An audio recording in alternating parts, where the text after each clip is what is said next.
And welcome back, ladies and gentlemen. Sorry for the quick tech dropout, quick delay there, but we're back in action as we get set for the bottom of the fourth inning. You missed a banger and one that went the way of the pitcher this time. Arias generates not weak contact, Brian. It's never really weak to Yasiel Puig, but Puig flies out to center, strands two more, and that's the fourth consecutive inning that the Toronto Maple Leafs have left two on base. The Red Sox base invaders, just executing when it counts. And I think if you get out of three trips against Puig to the plate with a flyout, a walk, and another flyout, I think you're doing all right for yourself on the mound. Well, yeah, that first line out was scary. It was about 110 miles an hour off the bat. But that was, like I say, it was one of those unintended benefit mistake pitches. Savage called for the slider outside. Puig was anticipating a pitch on the outside and leaned into it. And because Arias missed middle, he got it in on the hands and got him to pop it up. So sometimes it's better to be lucky than good. Well, don't go anywhere at the end of this half inning. Maybe we'll finally get an opportunity. We'll talk a little bit on camera about the dynamics of pitching. But first, let's take a look at the Red Sox tonight, the base invaders, as they get ready for their third trip through the offensive order as Holick sends that one out and off foul down the first base line. One thing I've noticed about Quick Nick is he is sneaky quick. That fastball of his can, and what's that old line about sneaking a steak past a hungry dog? A little bit up too high. Very nice take by Tim to make it 1-1. Change up there, just elevated. Don't want to do that too often. You start elevating change ups, you're going to get a sore neck. 1-1. Gets him on the far side. Nice pitch on the black to make it 1-2. So Holick will have Savage and Ian and Tone behind him. Potentially Christian Kazemka as well, if we can make it around to him.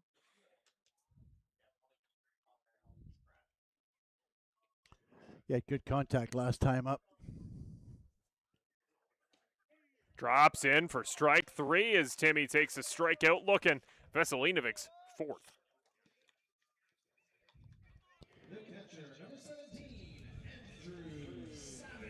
So here is Savage, the 2026 All-Star. We thank you for watching. Welcome back in. We had a brief tech delay. We thank you for coming back. And, well, we got plenty of great baseball down the stretch in a ball game that the Brantford Base Invaders lead 1-0 with only the one hit. Up in the air over our heads to make it a 0-1, to start against Savage. Veselinovic there, only 48 pitches to get to this point, Brian. He's still under 50, and he's already retired quite a number of outs. Well, he's filling it up, filling up that strike zone. Misses that time, really. Gutsy take there by Savage to even it up at once. I believe the Cantor is the only one to get on base, and he's been on twice. Oh, excuse me, Black with the error at third. Just barely misses Savage to make it 2-1. If he wasn't the defensive catcher, I'd say stand in on that one. But well, that's generally what gets yelled from the bench. Hey, take that. He and Cassidy Watt have been shaken up behind the plate a couple times this season. Catchers get hit enough without having to step in front of pitchers. 2-1 up in the air, popped up. That should be playable for the infield. Out to get it's the first baseman, Tavares. Never mind, it's the shortstop as Brando LaRue makes the play as Veselinovic gets all the way out of the way on that one. Second out. As it should be. And he pop up to the middle of the infield. The shortstop should take control there. I don't think I've seen a pitcher, maybe I just never noticed. He went properly. He was almost back to the Toronto dugout just trying to get out of the way of that one. That's exactly it. Just get out of the way. We pay guys to catch pop flies. So Ian Tone swings at the first pitch he sees and sends it over the smaller green monster out in the kid zone. That one is well foul off the third base side. Well, and that gives you an idea how sneaky quick the Quick Nick's fastball is. That's twice we've seen Ian Tone go the other way. It's hard to get him behind as that one goes just wide for 1-1. We have not seen velocity thus far this season that Nick Ian Tone can't handle. Call him Velo Veselinovic. That one's just high to make it 2-1.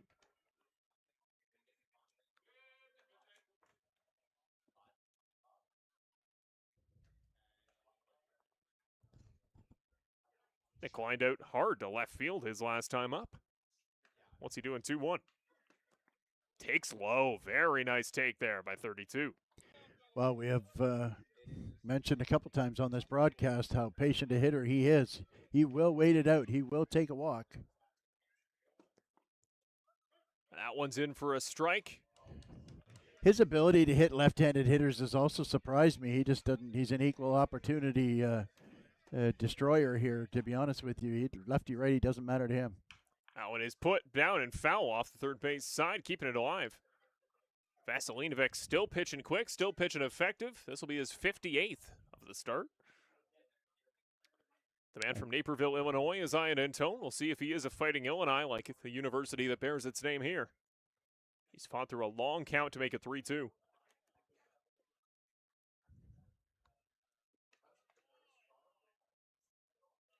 Swings and misses over top of it. Vasilinovic with his 5th punch-out.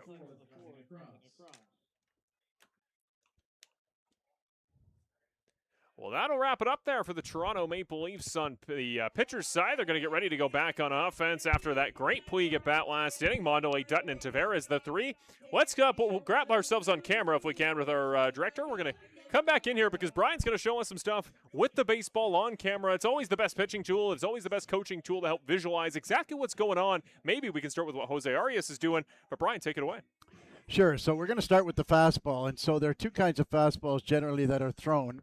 They're 4-seamers and 2-seamers. And the reason they call them such, the 4-seamer, you can see that there's 2 fingers on this seam and 2 more fingers on that seam. 1, 2, 3, 4-seamer. The idea of that is to be a flat. They want the ball to stay straight. When we teach infielders throwing across the field, we want them to throw 4-seamers because we want the ball to stay straight. The other thing, too, is to get the fingers right close together. And this is a recent development. When I was a young man, everybody was split out like that. But the science is that this creates increased spin so that it fights the drop, and so you try and keep it up higher. So you throw that 4-seam fastball straight, and then the 2-seamer, it's going to go into the horseshoe here, and now that generally loses a bit of velocity, but you're going to get more movement on it. Generally, it's going to move, it's going to cut. Right-handed pitcher as I am, and it's going to fade, and so that's a pitch that's twofold. Number one, you can bust it in on the hands of a right-hand hitter or run it away, kind of like a cutter. And so that's your 2-seamer as well. And both of them just go right over the top. Now, what Jose Arias is throwing is a slider, and there are many different grips, but the general idea is to get that finger on a seam. And so the difference between a curveball and a slider is that the curveball kind of over top, and the term that we use is pulling down the shade of a window, zoom, like this. So that is your curveball to come straight down. The slider is more out in front in a motion like that, harder on the elbow. Like I can feel, my old elbow can feel that just making that motion. And what that does is it throws the ball harder, and it gets a later, sharper break. So the curveball is kind of loopy like that, whereas the slider comes in and just goes boom like that at the last minute. And that's why you get some ugly swings, including the 3-1 pitch to Puig the first time he faced him, thinking fastball, and it was coming right in, and right about 12 feet before it got to the plate, just went wow, and just kind of fell off the table. So that's what Arias is throwing, is that 4-seam fastball and then that slider, whereas Quick Nick, he's throwing the 2-seamer that's getting some tail on it, that's running away, as a left-hander running away from the right-handed hitters. We'll chat a little bit more. I'm loving this. I'm loving the idea of just learning about some pitches, getting behind the scenes and the dynamics. We're going to return to the on the field for now, as it's going to be the Toronto Maple Leafs coming up for their 5th time. First pitch up in the kitchen, and it may have hit the batter of Jordan Mondelez. Looks like it just missed him for ball 1. That will wake you up in the morning. 40 years of age is Mondelez. He's probably seen a lot of pitches up high and in close, but I don't think quite as many have surprised him as that one did. As this is Elian Serrata, gentlemen. I was very excited to watch on the broadcast for the Guelph Royals the other day, but you sound like you've heard some good things. Absolutely. He has they picked him up from Kitchener, and I'm not really sure why Kitchener got rid of him, but he does have a little affinity to have trouble with the strike zone, but the stuff is explosive. Throws well over 90, a really, really hard slider. It's a little bit of a tighter slider than Arias throws. This is low to open it up with 4 balls in his first appearance here at home, though. That's going to walk Mondelez for his 2nd time. From what I understand, we're talking 93, 94 miles an hour, which is only about 3 ticks slower than Davy Mendez. But at the end of the day, you still got to throw strikes. Interesting dichotomy here for the Toronto Maple Leafs on offense. Their top 4 in the lineup, no hits, but 4 walks already. The bottom 5 in the lineup, 4 hits, 1 walk. So the actual hit production's there at the bottom. They're the ones that are getting more aggressive pitches. Like Brantford's trying to pitch around the guys at the top. Shows bunt, is in for a strike called. And not only does he have the big velo, but that's a heavy ball. If you just listen, turn up the volume on whatever tech you're watching this game on, and you can hear the difference when the ball snaps into Savage's glove. Just sounds more like of a thud. J.J. Dutton swings over another one. Hey, he may need to practice patience here. He's already struck out swinging twice. He's well on his way towards making it 3. That's the slider there. So if he's throwing low to mid-90s, the slider is just going to give you nightmares. Samondale on first. He'll remain on first for the moment as that one struck back into the fencing. Dutton keeps it alive 0-2.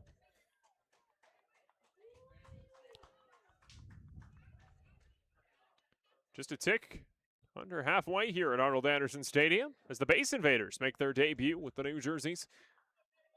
Still hold a slim 1-0 lead over the Maple Leafs. Here's Serrata. Misses wide. What a grab by Andrew Savage to keep that ball in front of him and keep Mondelez on first. Wow, showing his Jedi trait powers there by anticipating that. My goodness, that ball was out into the left-handed hitter's batter's box. That's giving me shoulder pain just watching him catch that ball. 1-2. Yeah, he did. Make that 1-3. Dutton sat down on strike, swinging for his 3rd time. That is filthy. When you're trying to gear up to get mid-90s, and then all of a sudden he drops that slider.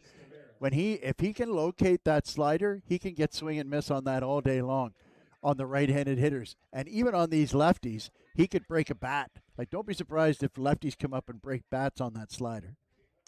Here is Crix Tavares up for his 3rd time. 1 for 2 with a double. Serrata's not a big guy. When you compare him, like... Oh, catches him in the back on a slider. He's going to send him off to first hit by pitch of the ball game. And again, that's the only drawback on Serrata is that he just has difficulty. He on occasion will lose the zone. If you could ever straighten him out, getting him throw consistent strikes, I mean, sky's the limit for this kid. Always shocks me. The point I was going to make earlier. If you ever stood beside Jose Arias, he is a mountain of a dude. He's like 6'5", probably 235, 240 pounds. Serrata's kind of the opposite of that. He's not a big guy. And yet, unbelievably, he can still spew out mid-90s velo, even though he's a guy that's probably 5'10", about 175 pounds. Unbelievable explosion out of that core. I was trying to think of a joke, trying to think of a reference. Crix Tavares is now out there on first. There is a Star Wars character named Crix Maydeen, but he's too niche, and I can't remember what he does in the movies, so I'm not going to make the reference. But one of you at home just finds it really funny. You can come up with a joke and keep it that way. It's one of those nights that I also like. I'm trying to think of Invaders puns. For a minute there, I thought of a Leafs pun, but I'm like, that's not the point. That's just low-hanging fruit there. It's a tough job. I had that Tavares joke. Besides, it's going to be pretty tough to come up with a Leaf joke a Leaf fan hasn't heard yet. Swing and a miss. Pass that one. Open it up for connect. All right. And so now the other thing, too, is that you've got Tavares, who is taking a very large secondary lead. If there's any kind of play on at all, there's an opportunity for a back pick at first base here. I noticed that a couple of times with these Leafs, their second runner, the back runner, takes huge secondaries. 1 out. Serrata misses wide and low to even it up against connect. Well, this looks very similar to what the Maple Leafs have seen 4 straight innings, 2 on base, just like they've had in every inning so far. They've still yet to score any of them. Connect going to try to switch that up. Well, you kind of feel like if he throws enough strikes, Serrata can get out of this one, too. Tough stick here, though. This is wide again on a heater low. 2-1. Matt Brand on deck. He's 1 for 2 today.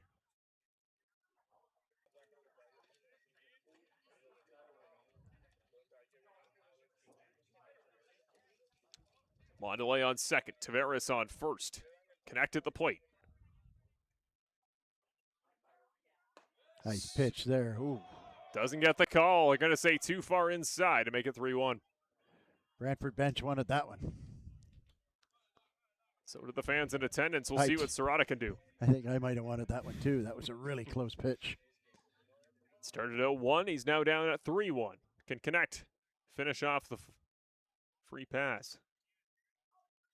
Yes, he can. Misses wide. Bases are juiced for Matt Brandt.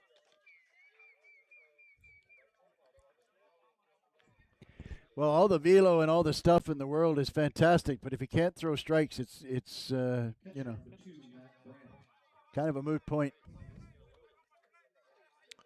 So Brandt is up. The catcher singled his last time up to open up the fourth inning. Was one of the two base runners that did get stranded an inning ago. Now he's got Mondelez, Tavares, and Connect.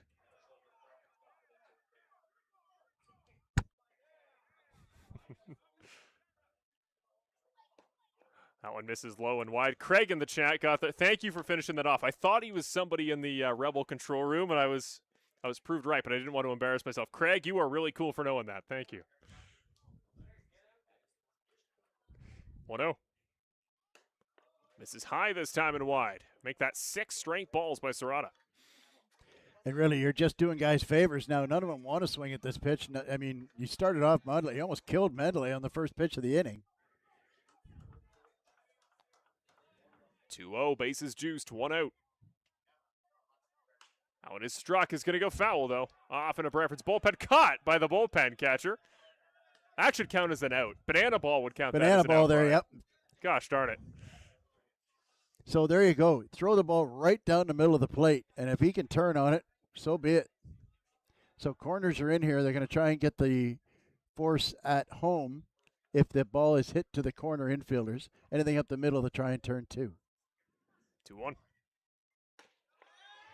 Don't get the call again on a pitch that drops in. But again, that's a slider. You don't need to throw a slider. You just threw a fastball so hard that the bullpen catcher caught it. So what do? You slow the ball down for him. I mean, that's throw a fastball, throw it down the middle of the plate, and make him put the ball in play. There is the first run of the ball game. The Toronto Maple Leafs get a walk with the bases loaded. It'll be Mondelez becoming the first runner to score for Toronto in this ball game. Has seen plenty of opportunities for the Maple Leafs. This is the first one they finally connected on, and still no movement there out of the bullpen. Serrata going to remain on to face Dave Manning. Now we see Greg Rapp coming out of the dugout. Is that Halden Craig throwing? I believe it is. Like I said, the kid is fantastic. His stuff is electric. He's as live an arm as I have seen in this league this year. But it just doesn't matter if you can't throw strikes with him. Serrata will exit the ball game. His debut here at home, and Brantford didn't go quite the way he was hoping. But Brantford is not down yet. This ball game just tied, but Halden Craig is going to come in with a big spot. 3 men on, and at least he's got the bottom of the order here for Toronto, but Dave Manning and Ross haven't looked too bad so far. Well, Dave Manning is a veteran in this league. He's not a guy you expect to see in the 8-hole. That's for sure. And, of course, Spencer Ross is a tough out at the best of time if you're a Brantford Red Sox fan. Got on both times so far. So here is Halden Craig. He's a gentleman who's been making briefer starts and that has been pretty effective in them as we get down the course of the season. He was kind of the workhorse, Arias' role, sort of, that he's sort of taken over. I like that he's been doing 1 inning, 2 innings. Halden Craig can be very effective. There you see his numbers, and I know he's one of your favorites, Brian. Well, he's got a lot of stuff here, and he is not only that, but he's got a lot of chutzpah, I guess is the best word I can come up with. He gets himself into trouble sometimes, but he gets himself back out of trouble. Now, the only difference here is we normally see him out to start an inning, but that is 44 strikeouts in 28 innings, and that is a lot. That is something where around 15 per 9, and that's that's a big number. So, and that's what he needs right now. He needs to strike out of Dave Manning, who is a guy who strikes out a lot. So I think he's the right guy for the Halden Craig is the right guy for this situation, albeit it's only the 5th inning. And so you're going to have to get some length out of him or get a few runs to get it out, because there goes Jorge de la Cruz down to the bullpen as well. And so, all bets are off right now at this point in the season. You're 10-21. You're 7 games out of a playoff spot. You've got 17 left to play. You need to string wins together. Every single game is a playoff game from here on in. If I'm placing bets, I'd imagine they want Holden to do the 5, 6, 7, and then maybe try Jorge for the early close in the 8th. But that requires holding the base runners off here for Toronto. They've done it a couple times tonight of the base invaders between the start there from tonight's starting pitcher Morin into Arias, and then I kind of got away from Serrano there tonight. But it's CSU Bakerfield's own. The man on the mound now, Holden Craig, the former computer science major. Said a couple years ago he hoped to work in data analytics for an MLB team, and got to think he's as well-studied a guy on the mound as he is in the classroom. Formerly competed in swimming. He won a provincial championship in swimming a number of years ago. He's going to need to swim his way out of troubled waters here. Bases juiced, 1 out.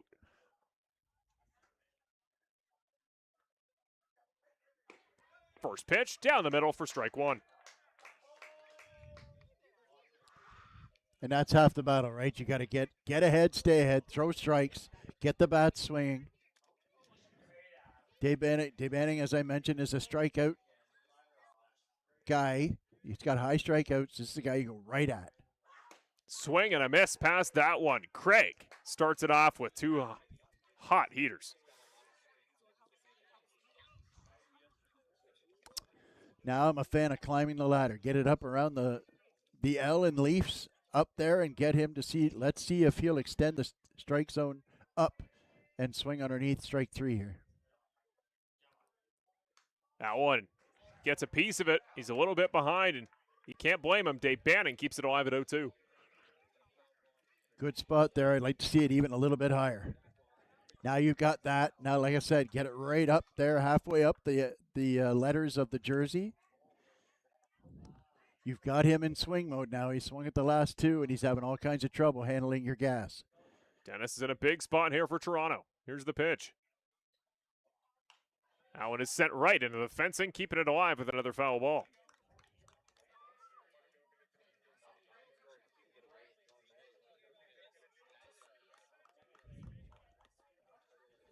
Craig staying very poised. He knows Dave Banning. Yeah, that's the one thing we know about Holden Craig is that, he's got a personality just north of comatose. 0-2. Swings and misses past it. Second consecutive inning he's been sat down swinging. Dave Banning goes down on strikes to Craig. So the one thing that Craig has been messing around with a little bit this year is a cutter or a cut fastball. When we get an opportunity, I'll talk to that one as well. So it's the former Kitchener Panther, all 5'7" of Mississauga's Spencer Ross, who's had a good night for himself tonight. Usually he's been the guy putting himself on to advance to other runners on a single and a walk. He needs to do so again in this spot, and another walk or another single would score another run. First pitch is a called strike. Yeah, that's 5 or 6 straight strikes thrown by Craig since he came in. Nobody we've seen yet in the Brantford pitching lineup has really had an aggressive down-the-middle fastball. This is going to be a change of pace for the Maple Leafs. And that one is sent up into the fencing. Now 1 pitch away is Craig from getting out of a big spot here. Just filling it up here. I love this. And it's no chance, no real reason even to go start spinning something here. Throw your cutter on the outside part of the plate. Get your soft contact or a swing and miss. Go get a run back. He's trying to be the janitor, trying to clean up the mess. Can he get out of the 5th inning? Yep. Yes, he can. Called strike 3, Holden Craig. Add that to the left on base tally for the Maple Leafs. That's the 11th batter that they've left tonight. Toronto, like we said, Brian, has had plenty of opportunities off of 7 walks. They just haven't found pay dirt too many times. And the Red Sox, tonight, the base invaders, keep this one tied. Well, like the old Molly Hatchet song, they're flirting with disaster. But they're just keeping it down to one run. And like I said, there's a difference between a guy who throws strikes and a guy who doesn't throw strikes. Well, looking around the league here on a Friday night of Canadian Baseball League action, it is the Cobra Chickens out there in London leading at Labatt Park. They've held the Welland Jackfish scoreless, and that is something I didn't think we were going to see again this late in the year. The way Welland is rolling right now, they look so good, and now they picked up Grayson Barrett to play first base. Like, that's what Welland needs, right, is another bat in their order. We also saw there that Hamilton's leading, but not by much, at home at Burnie Arbor over the Chatham-Kent Barnstormers. 4-3 the score there. I'll put you on the spot here, Brian, because it's something I've been thinking about. In a playoff series, let's say you got to go 3 games. Who has the 3 best starters this year in the Canadian Baseball League? Who are you most worried about just on the mound in a playoff series? Just on the mound? Well, I mean, the thing is, when you look at the rosters of all 9 teams in this league, look at the 5 teams that are in a playoff spot.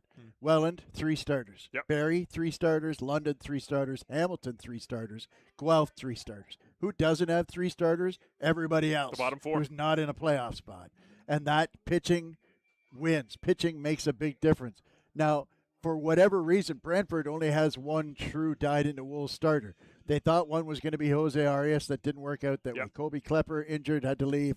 Aiden Armitage has suffered a concussion and finally he's missed almost 2 months, and I believe he's making his first appearance in almost 2 months tomorrow night. So between those 3, the 2 that worry me most are Welland and London. Welland has got, not only do they have those 3 good starters, but they've got the big back end as well, like London. They're very similar in that they have 3 really quality starters. They have good middle relief guys, and they both have a killer closer. They both have, between Skylar Janice and David Mendez. Just no weakness. Just truly what you want to see. There's no, that transition point from starter to first reliever coming in has been where a lot of teams have been able to take advantage on offense league-wide this year. They're just one of those teams I think can minimize that damage. Is Kazemka going to open it up in the bottom 5? We're officially through halfway on a Friday night of baseball. 1-1 the score. Bit of a pitcher's duel, but a lot of different pitchers for the Base Invaders side. It's just been Veselinovic on the mound for Toronto, and he has been very effective. Well, yeah, 1 walk all night through 15 hitters. 4 Ks in that time as well. Okay, we talked about it. He's really only shown weakness to literally 1 guy, and that's Jacob Cantor, who got him for a run back in the first. Off the... Bad luck there for Kazemkas. Checked the swing and fouled it off. It was a weird noise. I didn't hear bat anywhere in there, but I think it knobbed him. So 2-2. Kazemka, who grounded out back to Veselinovic last time they faced each other. What's he got on 2-2? He swings at one way high, and it goes way high off into the parking area. How did he get a piece of that one? There's some plate coverage for you. That was at his nose. That was almost closer to me than it was the plate. He's still got a piece of it with the bat there.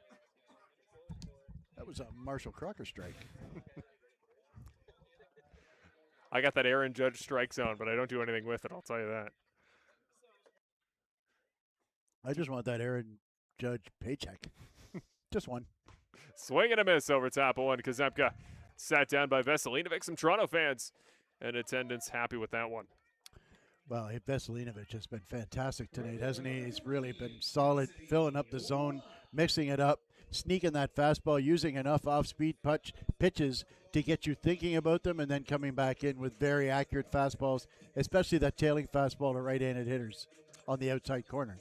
Kazemka sat down there, and I'm putting the call out. Anybody listening from Brantford's side, anybody in the coaching staff, I want to see Kazemka complete the run. I want to see every position. I think he just needs to play catcher, this man's position. As Cassidy Watt looks at ball 1, he's off to the... I don't think he's played second. I couldn't remember second. He definitely We know he's played first. We know he's played all 3 outfield positions now. I believe he played center field on the road the other day. That one, once again, a pitch high gets swung at. Watt fouls it over our heads to make it 1-2. That's what we call him, right? Bingo Kazemka. Trying to fill out the card. And he's pitched, of course, don't forget. And he has pitched. He pitched in Kitchener. I watched that game. You missed Nate Ochoa last week. Really cool both ways, pitching and hitting, and he got a hit on offense. And then pitched a couple innings in relief as that one gets him for strike 2 on the outside. Yeah, Choa there for Guelph, a lot of fun. I am kind of surprised we don't see more of that in the CBL, if I'm honest, given the value of, positional versatility and depth and roster spots. I'm surprised there aren't more two-way guys, or at least guys trying it out. At this level, there aren't many. 1-2 is in the dirt to make it 2-2. The team that I'm coaching now, Waterloo Seniors, there's 3, I think, guys that play both ways, pitch and play position. But at the professional level, there aren't many at all. 2-2. Way up high on an arcing rainbow of a ball that makes it 3-2.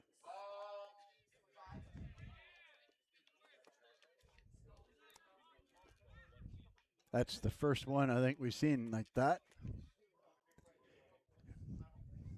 I will say this. What's his pitch count at? Around 60 or so? 60. 69, just about to be 70. Yeah, he looks like he's missing wide and losing his spot a little bit as Cassidy Watt gets on with a free pass. I wouldn't want to say he's getting tired, but he just seems a little fidgety. He's working up a bit of a lather, walking around behind the mound a little more this inning. Brant's going to come chat with him, say, hey, let's make sure we settle this down. Pinch hitter here for Bateman. Yes, indeed. Lucas Lefebvre is going to come in for Bateman, so an even Lucas swap for those scoring at home. They used to hit in what I call the Lucas and Lucas doubleheader. They'd often hit in the 7-8 in the lineup. Now they're going to swap out for one another.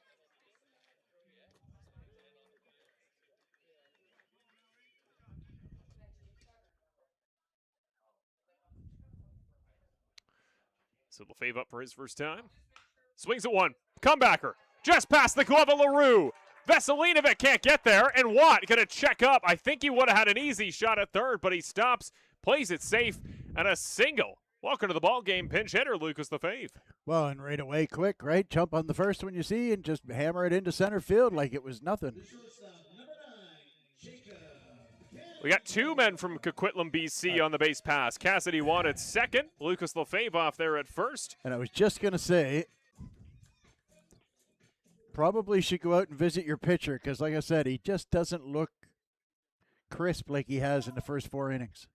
Lucas Lefebvre hasn't got many opportunities this year, but there you go, 5th hit of the season there. He's going to try to score his 2nd run in this go-around as yet. There is the visit to Veselinovic.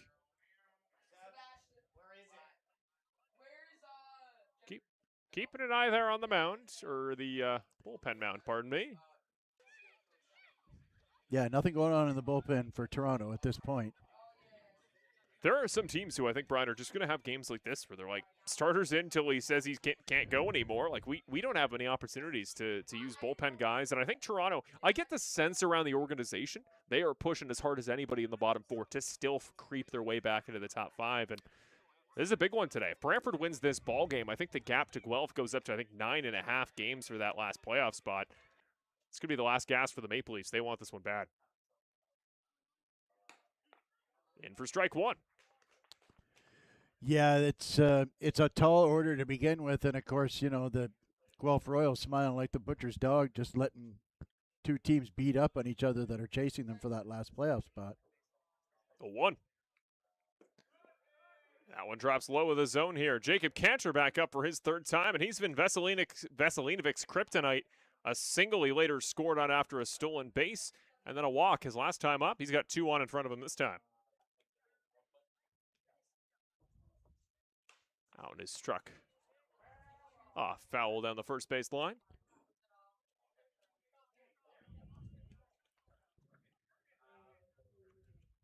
So 1-2 the count here to Cantor. Brody Black, keep an eye on him. He's now on deck. 1 out in the inning thus far.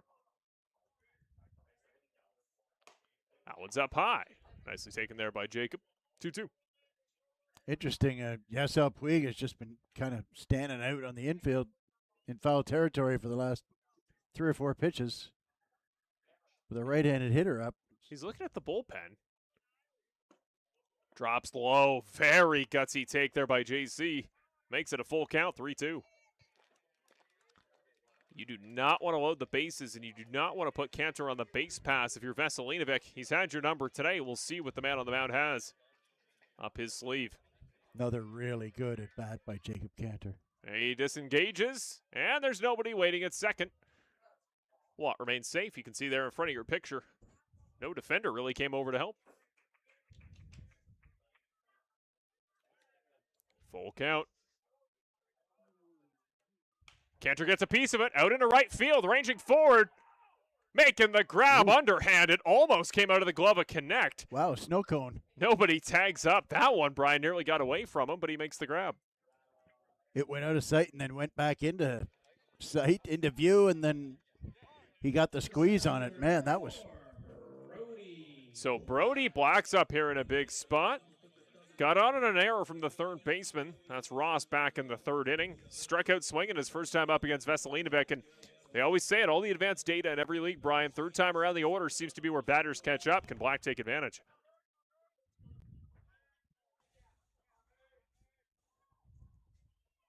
Way high and taken for ball one. Yeah, there's characteristics of a tired pitcher here. Missing up, fidgety, a little more time between pitches. Missing wide, make it 2-0. Watt's got a lot of movement there. He's taking some really big leads. He's doing kind of... Yeah, he's trying to time him up there, and I don't know. I I can't imagine him going. Swings and misses past that one. See, and that's a shame there. You've got a 2-0 count and a pitch that comes in on the black outside, and that's a pitch that Brody Black probably doesn't need to swing at. Even if it is a strike, you can let that go. Can't really do anything with that pitch. 2-1. Black gets a piece of it, sends it back into the fencing, and Veselinovic's got himself back one pitch away from getting out of the inning. Yeah, it was a much better swing, though. A little better pitch to handle. Got a good swing on it, fouled it straight back. He was right on it.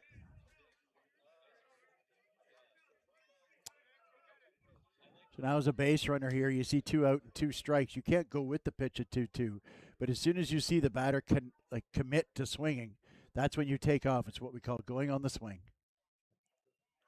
Runners go, and they call it a ball on the double steal. Look at that by the Red Sox.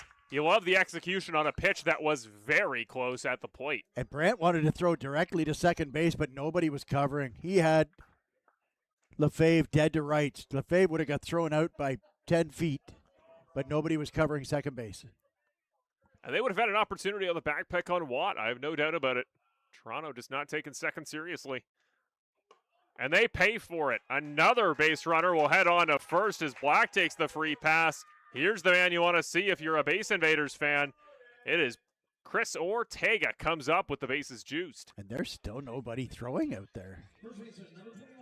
Or even stretching or on a band or something. They're starting to move now, but... He's about to throw his 84th pitch. Yeah, and he's been showing signs of flagging for the last 3 batters, and only now is there any action at all going there, but I still don't even see a catcher down there. Veselinovic's been really strong, but he is well into this ball game and in a very dangerous spot. It's maybe the strongest bat in the Base Invaders lineup.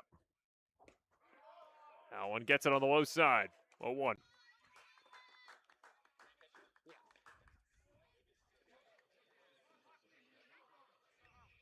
So it's Watt, Lefebvre, and Black occupying the real estate on the base paths. Now it is struck out into right. Might be playable out there for Connect. Coming down.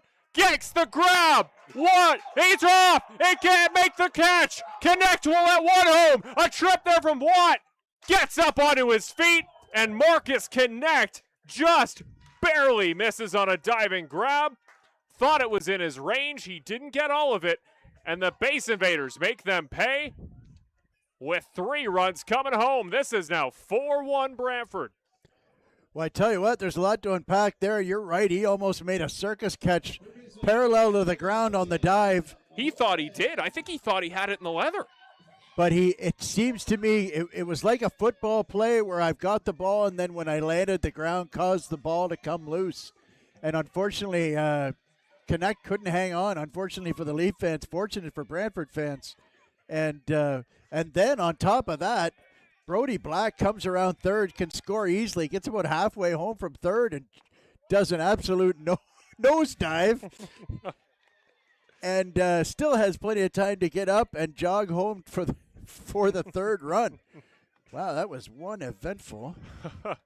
The one eventful 30 turn second of span. events. Yeah, that one struck off into the fencing. Yeah, I attributed it to Cassidy Watt. It was Brody Black who took a tumble there on his way home. Yeah, I think that's what it was. I saw the ball connect, got it in the glove, but you're right. I think he lost it there on the bounce as he hit the ground. He hit it very hard. It was a he big sold guy. out. Like I said, he was parallel to the ground and almost made an absolute circus catch. Would have been a candidate for a highlight of the week.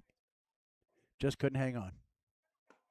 1-1 becomes 1-2. Tim Holick he's gotten hosed by a couple calls on the inside of the zone. That's unfortunate. He might have to swing at a ball behind him at this point. 1-2 the count.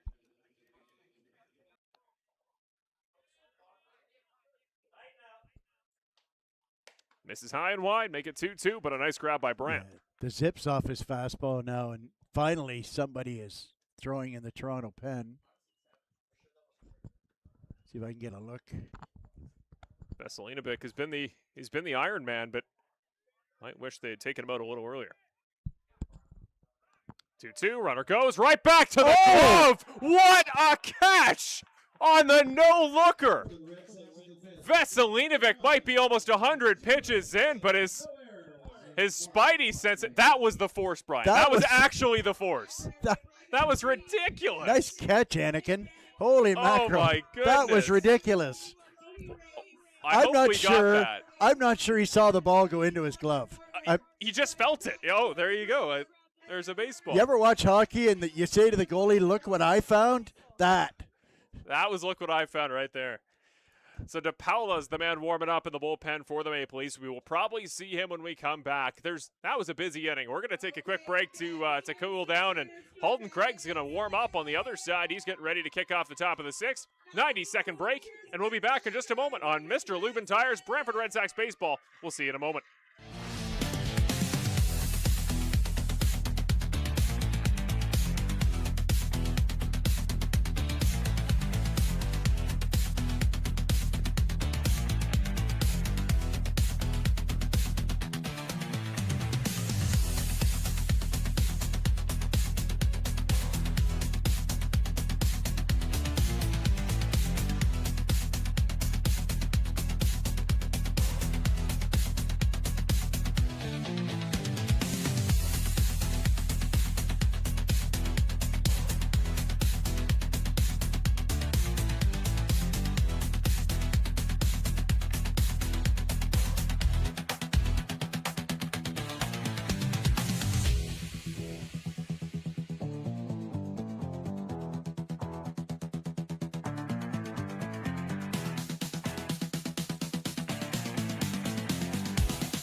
Welcome back to Brantford Red Sox, Brantford Base Invaders Baseball.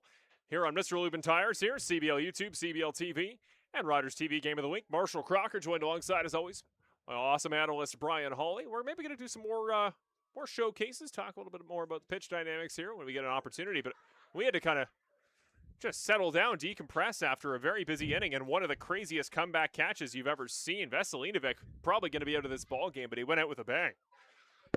I tell you, that's just an instant reaction when he came back there. I can't believe that ball stuck to his glove. Halton Craig back on the mound for his second inning in relief, and he puts one past Brando LaRue to make it 1-1. LaRue has a walk and two very well-hit balls to center field that were both caught by Brody Black. It's been his ball game so far. Puig on deck. Here's Craig. That went off into the fencing. There's another Star Wars reference in, there's a character named Haldo, but she's from the terrible sequel movies that shall not be named, so no Haldo joke for Halden Craig.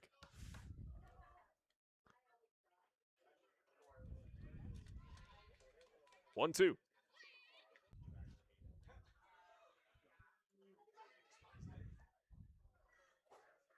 And that one put in play. LaRue going to put it to the other shortstop. Cantor, a bit of a stumble.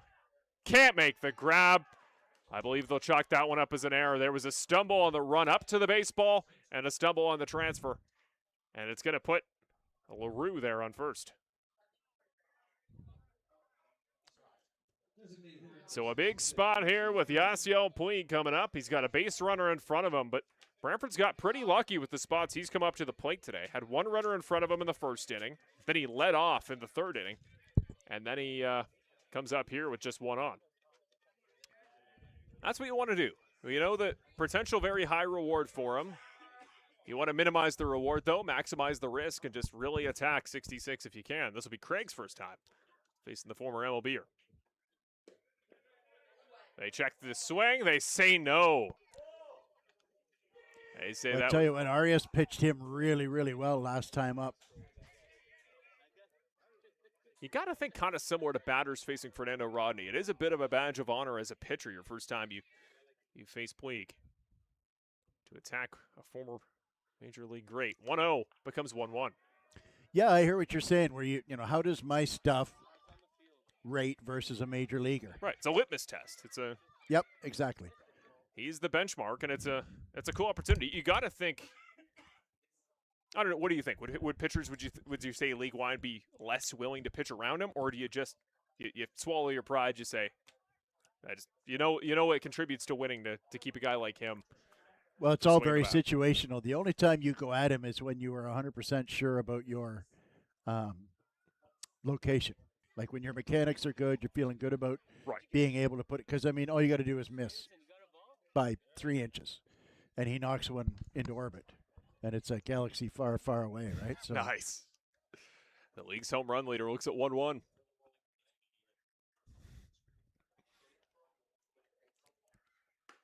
Missing wide, making it 2-1 is Craig.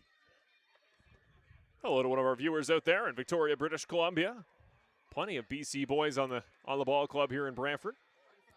Yeah, almost as many BC boys as Ontario boys on this team. The All-Star game in this league could be Team BC versus Team Dominican Republic. Yeah. 2-1. Gets him on the bottom side as Puig shows a little bit of frustration at the home plate umpire. I think he got a call at the start. He dropped one to Craig there at the end. 2-2. What do you think he goes to here, Brian? I like cutter on the outside. Throw it right on the outside part of the plate and throw the cutter, and that way just try and get some soft contact. You're trying to get him to roll over on something here. Or up and in like Arias did to get him. 2-2. Now it up in the air, and it'll go over our heads. Won't be playable. Yeah, that'll be down in a minute. No less than a minute. That's like I said earlier, there's just no weak contact. I've never seen him even in warm-up today. There's no partially hit baseball. It's just a question of what direction is it going. So I think now you've got him leaning a little bit. And Arias had him leaning in his last at bat. I bust him up and in here. 2-2. Oh, yeah. They don't give him the call low. It is a full count, and Puig has faced a full count all 3 times he's come up. Was that down? That must have been down. It had to have been. But it was very close.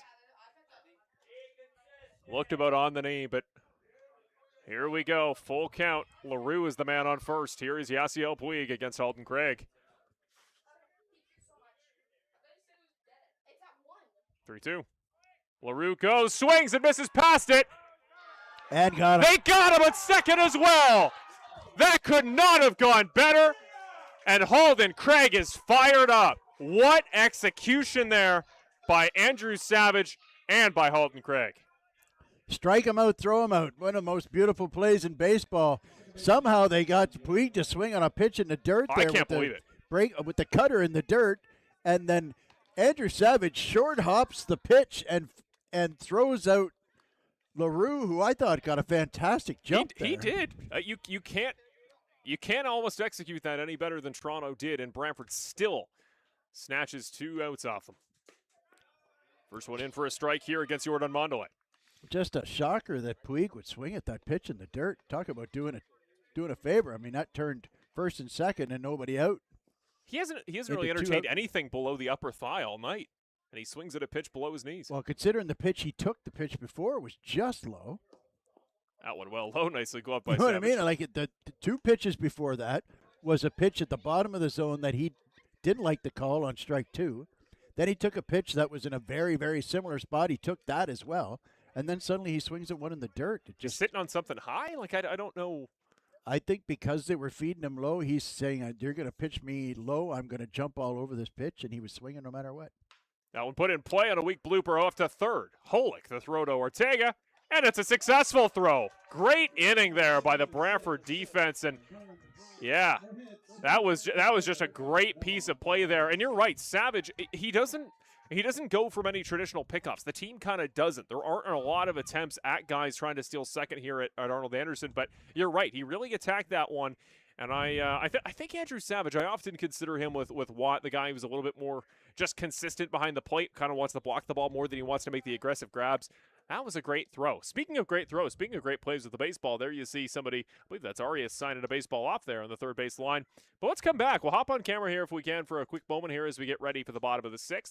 Let's chat a little bit more about pitch dynamics. We got a baseball here up in the booth here today. We're showing you a little bit what certain pitches look like, what the dynamics of the sport are from the mound perspective. Take it away, Brian. Okay, so what Halden Craig is throwing is something called a cut fastball, or the cutter is how we know it. The grip here, now, there are almost as many grips as there are guys who throw the cutter. But generally speaking, it's a very similar grip, the way I used to teach it, to the slider. And so you've got that middle finger that's on that seam. Now, the difference here is that you don't spin. It's very important not to spin. It's thrown just like a fastball, and a lot of times you will turn the hand just a little bit. If I just get you the back side of it. So you're going to be, all the pressure is going to be with that middle finger, and the idea is to get a little bit of spin on it. Not so much spin that you're turning it, you understand, but just enough spin to make the ball move late. So it's not a swing and miss pitch. It is a soft contact pitch. And so my point is that you're going to throw it just like a fastball. You might turn the hand a little bit to sideways and give up a little bit of velo, but either way, boom, with that one finger to get that spin going. So when you throw the ball, it comes out with some side spin, and it breaks very late and very little. So when you throw it on the outside part of the plate, the guy swings at it, thinks he's getting it right on the barrel of the bat, but because it's a cutter, it started coming in here, and it just moves there and gets soft contact off the end of the bat, or obviously in on the left-handed hitter to get on the trademark. And that is the whole idea of the cutter, is to throw it fast like the fastball, but get it off the barrel of the bat. It's such an interesting pitch for me because it can be used in a variety of different ways. Is that ball? That's the second ball of the night the bullpen catcher's caught. My goodness. Well, here's the interesting thing about that is that there's only one pitcher in the history of the major leagues that has been unanimously elected to the Hall of Fame, and that's Mariano Rivera. And what did he throw? Nothing but cutters, baby. Nothing but 93% cutters over his career. 7% fastballs. 7 out of 100 pitches are fastballs. Everything else is a cutter. But he could do different. He puts different amounts of pressure with this to get different kinds of spin. He'll change his arm angle over the top, off the side, and so he will get some depth to it. He'll go straight across. He'll bust you in and front door you on the inside of the plate. He'll throw it right on the outside of the plate and just get it off a bit to get that soft contact, or he'll get some depth to get you beat it into the ground. Savage puts one up the gap between shortstop and third, rolling its way all the way out. Today Banning at left field. He is on as Savage with his first hit of the ball game to open up the bottom 6.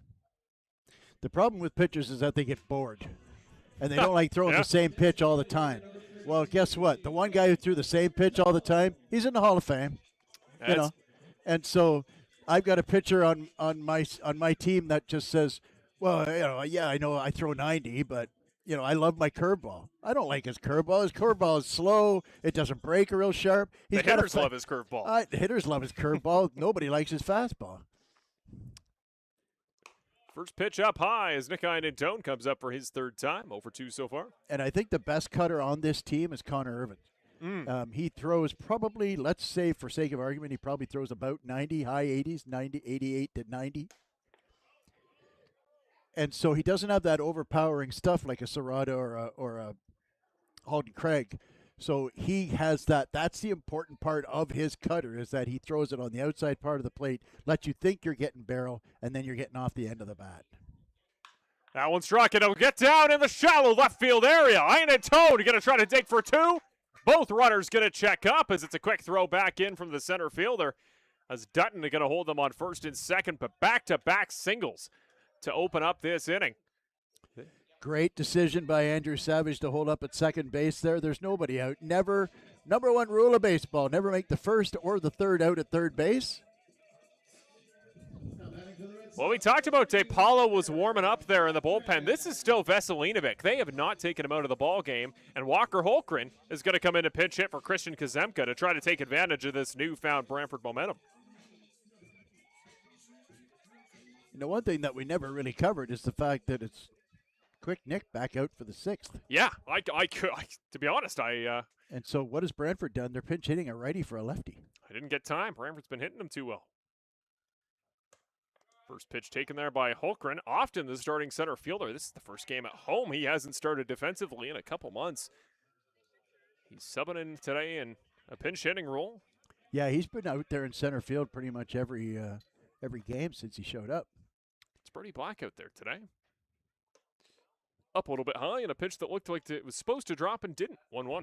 So now you wonder, will they put, because Brody Black normally plays right. Cassidy Watt doesn't normally play any outfield position, so I wonder how they're going to make that work now. Maybe they move Holmgren over to left, possibly? And they're going to give him that one on the bottom side. Holmgren now facing 1-2.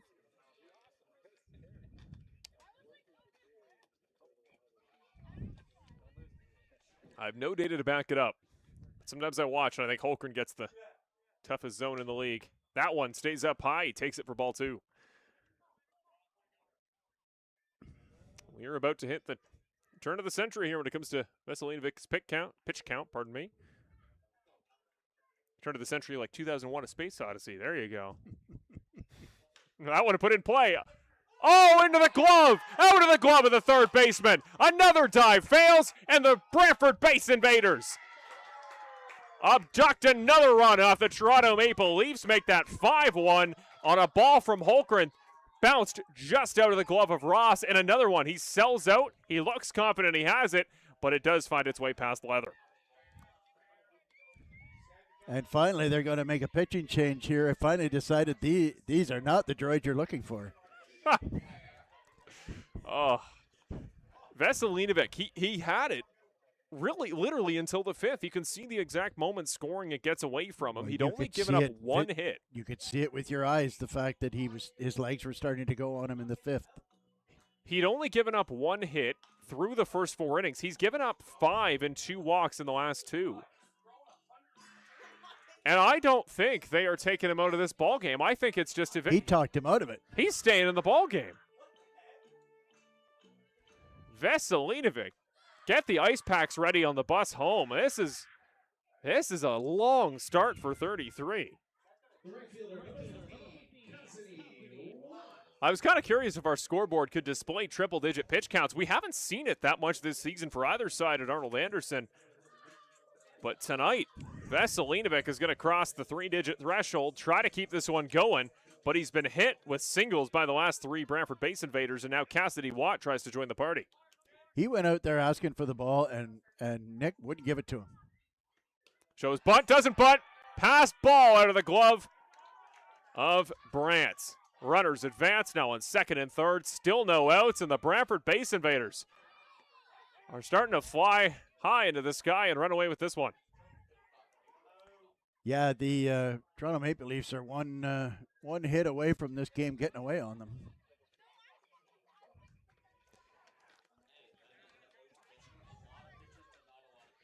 You're never out of it here in the Canadian Baseball League, though. The Red Sox need to pile up the runs. 1-0, Cassidy Watt facing Veselinovic. No swing and a called ball. Nice take there by Cass, make it 2-0. Cassidy was going to bunt, but they did him the favor of the pass ball or wild pitch, depending on how that was scored. And so now he can swing away. Corners are in, but the middle infield is back. So all he needs is a ground ball up the middle. Up in the air, might be playable over the infield. The first baseman Tavares out to grab it. Into his glove, making the catch. Watt frustration as he becomes the first out of the bottom six. So Lucas Lefebvre is up for his second time. Got on a single his last time and his first time up, and later stole a base before being scored as one of the 3 RBIs in Chris Ortega's double. But as I was saying, build the lead. If you're any team in the league, no lead is big enough in the CBL in 2026. That one sent foul. Just when you think in this league, Brian, you've got the ball game wrapped up, it always seems the umpire strikes back. I tell you what, it's just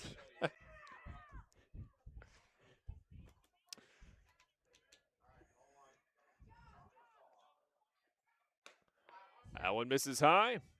so again, corners in, it's middle of the infield back.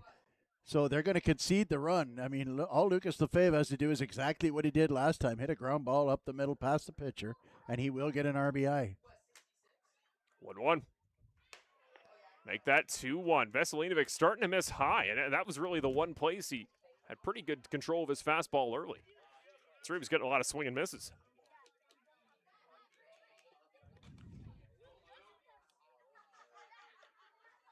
Wouldn't Lefebvre like to go 2-2 to open up the ball game?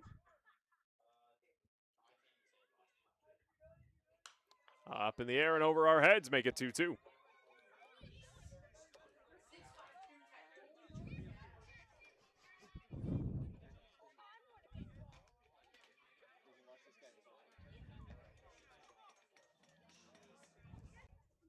So 2-2. Veselinovic, big spawn here. Only one out, bottom six. Lefebvre trying to get his 6th hit of the season. That one is put in play. Off to the second baseman. Gloves it on the body catch. Mondelez gets the out, but another run comes home for the base invaders. It is now 6-1 for the home side. And that's just a really, really good at bat by Lucas Lefebvre. And good for him. Guy who's been struggling all year long gets a base hit to start the inning and then gets an RBI single later on coming back around. So good on Lucas Lefebvre. Congratulations, young man. Nice to see you have some success. But to your point, no lead is safe. There's one more duck out there, and Jacob Cantor,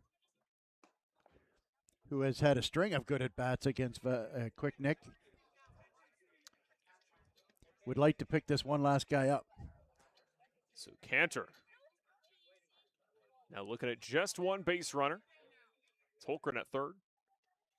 That one is put up and over into the parking lot area. Foul, 0-2. It was a pretty slow game for both offenses. This was 1-1 through the majority of this contest, and Brantford opened it up there in the 5th inning. In the 6th, they pick up another run. It's like the Force Awakened back in the 5th.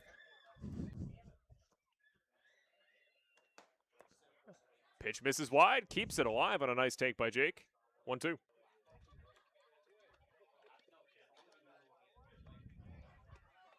It's the setup that makes those work. 1-2. That one is sent off into the fencing. JC's in a big spot as he tries to keep the run going here for the base invaders. 1-2, 2 outs. At least for this inning, he's the last Jedi of sorts.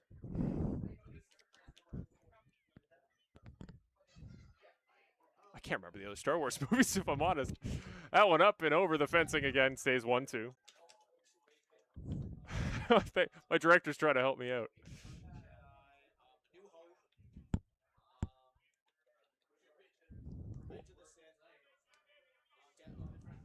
1-2, 2 outs. Veselinovic. Way up high, nicely caught by Brant to make it 2-2.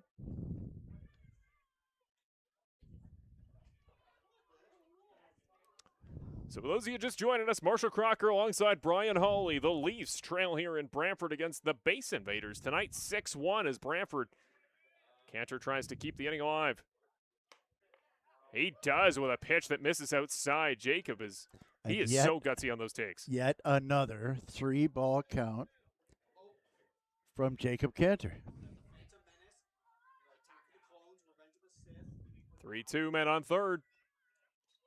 Swings and misses. Past it. Big pitch there for Veselinovic, who somehow, Brian, gets out of his 6th inning. Eventually, I mean, what's that, up over 110. 110, 115 pitches there. I mean, the manager went out to go get the ball, and he wouldn't give it back to him. And, he's reaching for the ball, and he's just hauling it back. So at the end of the day, it cost him another couple of runs. But for a team that's as busy as the Leafs are going to be over the next few days, every inning counts from your starting pitchers. Don't go anywhere. 90 seconds. We'll be back on Brantford Red Sox, Mr. Lubin Tires, CBL Baseball. We'll see you in a moment.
Happy Friday, good evening, and welcome back to Brantford Red Sox. Now Brantford Base Invaders baseball.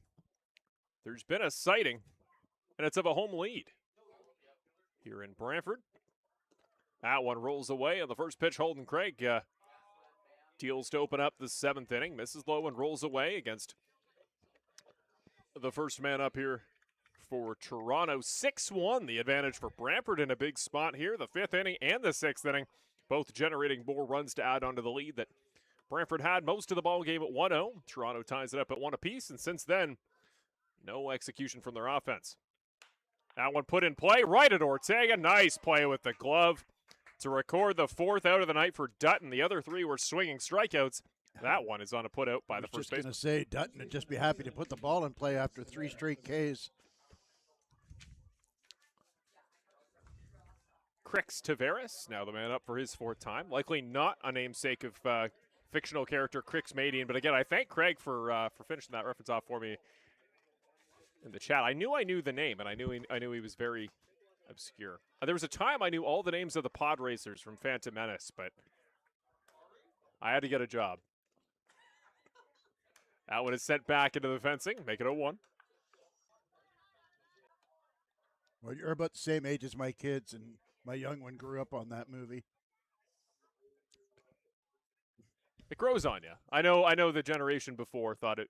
You know what? I was a Star Wars. We were all Star Wars nerds back in the day. For all of us who are old enough to remember when the first ones came out. Back when it was just Star Wars. It was absolutely all-encompassing. 0-1 to Taveras. Falls the low difference, of course, in those days, there were no DVDs, there wasn't even VHS. You just go see it. Just you had to go watch the movie, and so night after night at the Vogue Theater in Stratford, growing up, would just go during the summer. Just go night after night after night. Just kept going back to watch it. 1-1. They get him on the far side. Craig just barely hits a spot on the far side against the lefty. Tavares, 1 for 2, was also hit by a pitch.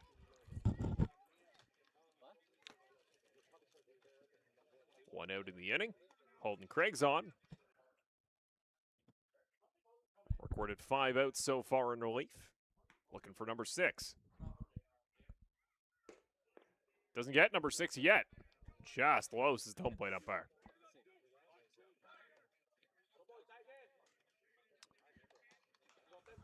On deck is Marcus Connect. He'll come up for his 4th time. Jorge De La Cruz is up and warming up, probably the earliest in a game, not being an all-star game that he's ever warmed up for.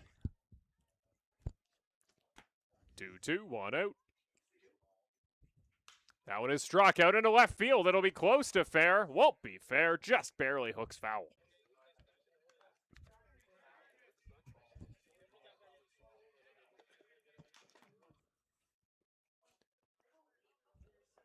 Craig is in a big spot here. Didn't get many opportunities early in his tenure here, Brian, that he was leading in a ball game in the late stages, especially by as many as 5 runs. But he's still got a 4-3 record on this season. He'd love to make it 5-3. 2-2. Gets him for strike 3. Craig is absolutely racking up the Ks. That's his 4th in the 7 batters he's faced. Well, Tavares doesn't like that call, but looked like the slider caught the inside part of the plate. Well, Marcus Connect will come up for his 4th time here today. 1 for 2 and a walk. There's only been 4 hits so far in the ballgame for the Maple Leafs, but they've had 7 free passes on balls, and then the 1 hit by pitch to Tavares. Although, in fairness, 3 of those walks and 1 hit batter were all on Serrata, so that's a good point.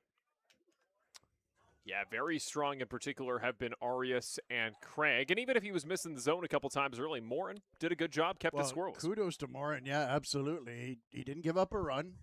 He got through. He gave them what they wanted. Be an opener, get through the first time around the order. I like what we saw from the former Barnstormer tonight. 1-0. Swings and misses over top of one. Does Connect make it 1-1? Marcus is looking to connect for his 2nd time.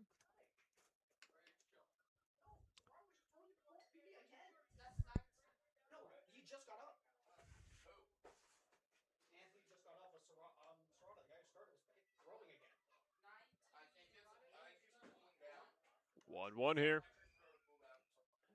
Up in the air. Shouldn't be playable. That's going to be up over the grandstand here. Did you hear that one? Nope. No, wow. Might hit somebody at the concession stand, maybe off the barbecue. One of the best perks, I'll tell you, I've called a couple games recently at Jack Couch Park. They have their concessions barbecue right under the window there at the commentary booth. It is, if you're a vegetarian, you'd hate it, but I think it's one of the best parts. We are not, so we love it. 1-2. We're eating those Tauntaun steaks off of Montana's barbecue and bar. 3 innings later, he gets the reference. Strike 3 called. Craig rings up Connect, and the Brantford Base Invaders are now just 2 innings away from a successful home win. We have a lot of fun here on a Friday night. We hope you're having fun enjoying us out there, whether you're a fan in Toronto, fan in Brantford, anywhere in between. We thank you for making us a part of your Friday night. Well, we got a little bit of free time again if we want to hop back on camera. Let's talk more pitches. I'm having a great time here tonight. We got to get full use out of this beautiful background and this beautiful camera and the beautiful man sitting next to me. We're going to send it back here. Brian Hawley, let's talk more pitches.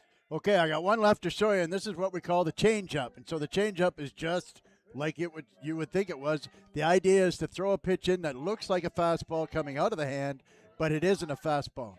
So to start off with the grip, the point of the grip, when we talked about the fastball, that's the 2 strongest fingers. maximizing velocity. So what we're going to do here, and there are several different grips, but this is very close to the way that Kevin Gossman holds his splitter. Always it's going to be, we used to call it the OK pitch, and that's kind of the motion that you make there. So you make that OK, and that gets the ball deeper into the hand.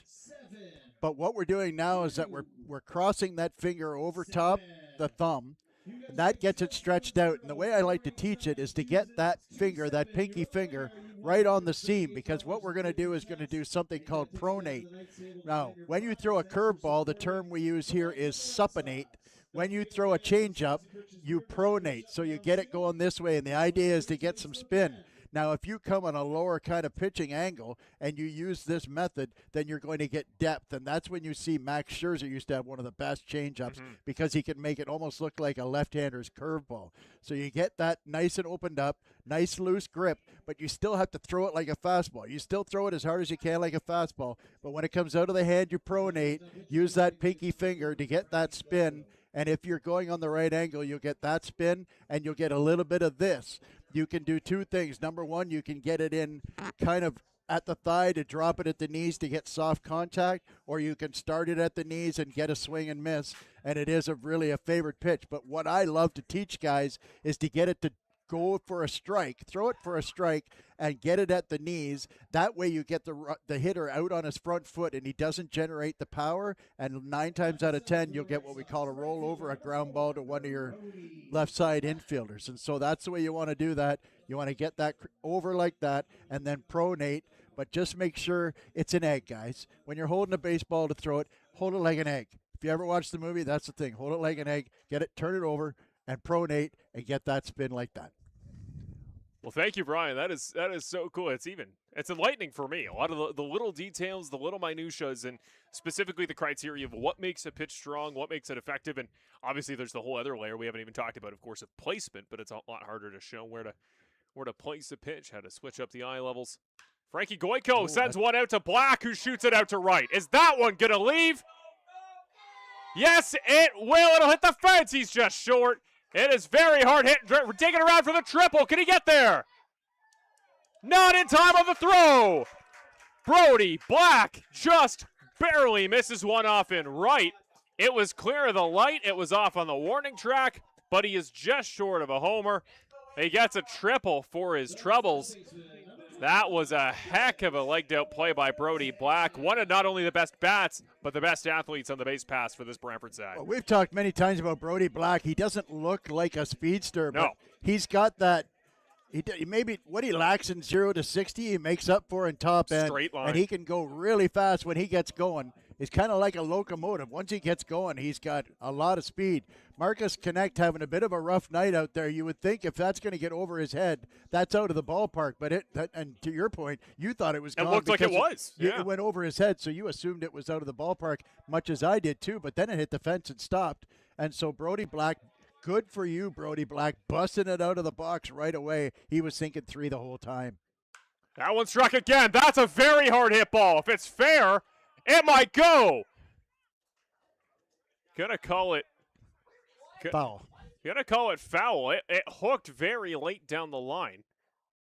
Just tailed away at the last minute. I'm not sure it had enough to get out of the ballpark, but it certainly had enough to get down. And even if Connect caught that, it certainly would have scored the run. Oh, it caught out. A young man threw it back. Oh, out to Connect. It cleared the fence. It cleared the little piece just to the right of the pole. So 0-1 as Chris Ortega just misses. A huge blast pulled to right. Out up in the air, that'll go foul. Pushed to right, I should say, as Chris got a feel for Chris Ortega. You know, if he played in a more pole-friendly park, if he played in Toronto, he'd probably have 2 or 3 more to left on the season. Do you imagine him a season playing a couch? Oh, man. He'd have 20 home runs and 50 RBIs easy. In the first weekend. Yep. Imagine what he'd do in the full year. 0-2. That one struck again. That's a little further to the right foul, but that's his spot. My goodness. Ortega's got Goyko timed up pretty well here. Golko, pardon me.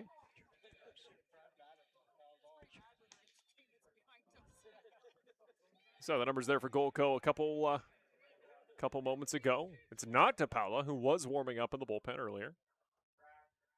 That one is an Ortega high bouncer. It gets over the pitcher. It gets out of the glove of the second baseman. Mondelez with an error that lets the 7th run score for Brantford.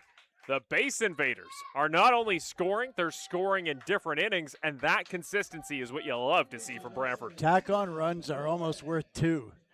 And I tell teams that I coach all the time, you get out of the lead, those tack-on runs are spirit breakers.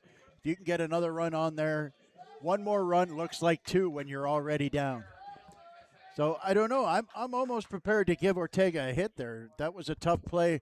Mondelez had to go way deep and way to his right. And that would have been a really, really tough play to get him. I'm prepared to give him a hit there, I think. We'll see what the official score has to say. I think they called E4. It's tough because I think even if he makes the play, I don't think they get Ortega at first. I think it was That's too what I'm slow saying. Is that I feel like it's a hit because they wouldn't have, even if he feels it cleanly, I don't think he gets Ortega. So 1-0. Chris on first. That one's in down the middle for strike 1.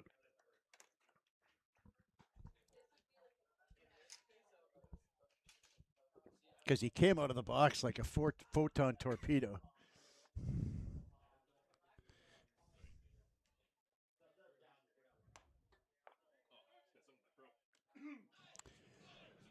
That pitch catches the outside of the strike zone for a 1-2 count. So Tim Holick set up for 1-2.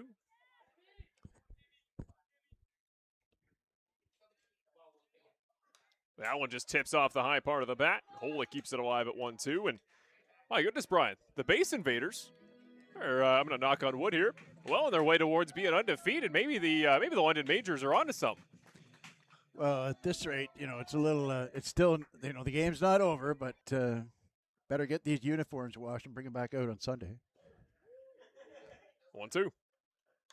That one struck into the fencing once again over the head of the Toronto dugout. Plenty of righties today that have just been a little bit late on heaters, fouled into that fence. Andrew Savage on deck. He's 1 for 3 today.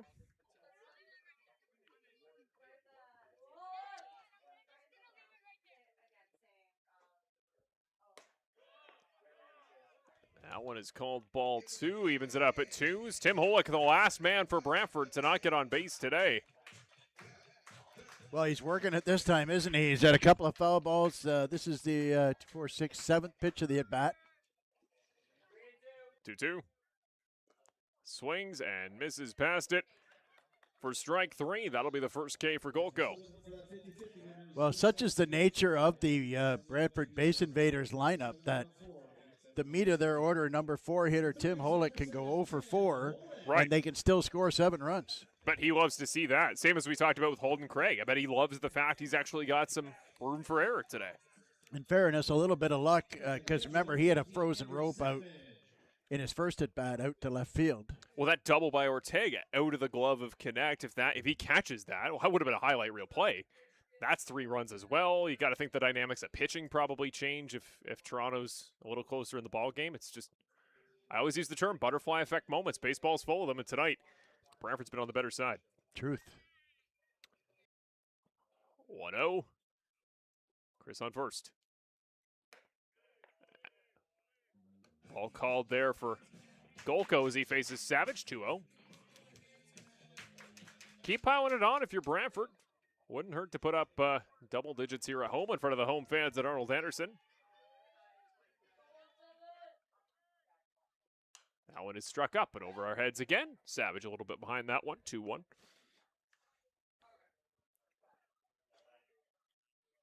Plenty in attendance today. We got some former Brantford Red Sox team members. Got a former buddy of mine today doing photography. I carted with him for a number of years. Former buddy? In Ontario. You're not buddies anymore? I just haven't talked to him in a couple of years. Oh, okay. Current buddy. Future buddy. You're right, Brian. Thank you. Thank you for checking me on that. My goodness. Just want to make sure you're okay, man. What am I saying? That one up. Does he know he's a former buddy? we can't afford to spare any fans in the COVID or friends in the COVID generation. We got cherish those close to you, everybody. Yep. Take a random contact, check in for coffee. That's life post-COVID. Unless it's your boss. Yeah, who cares about him?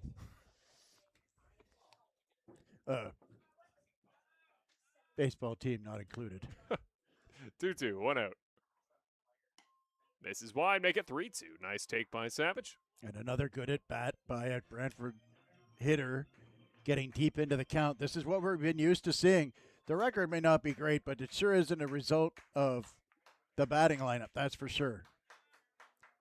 3-2. Up high. What a take by Savage. And that is the 4th walk of the ball game for the Brantford Base Invaders. And this, I got to say, is an ideal situation for Nick Einentone. He's been fighting off a lefty all night. A strikeout, that's something that we rarely see. I mean, I haven't seen the numbers, but I wouldn't be surprised if he does not have 10 strikeouts on the season. I don't believe he does. He does have, I believe, 15 walks, though. That's what I mean. When any guy, a hitter, has more walks than strikeouts, that is having a good season. If I'm not mistaken, 2 guys hitting today have more walks than strikeouts. The other one being Yasiel Puig. Gets that one to the far side of the zone. Strike 1 against Einentone.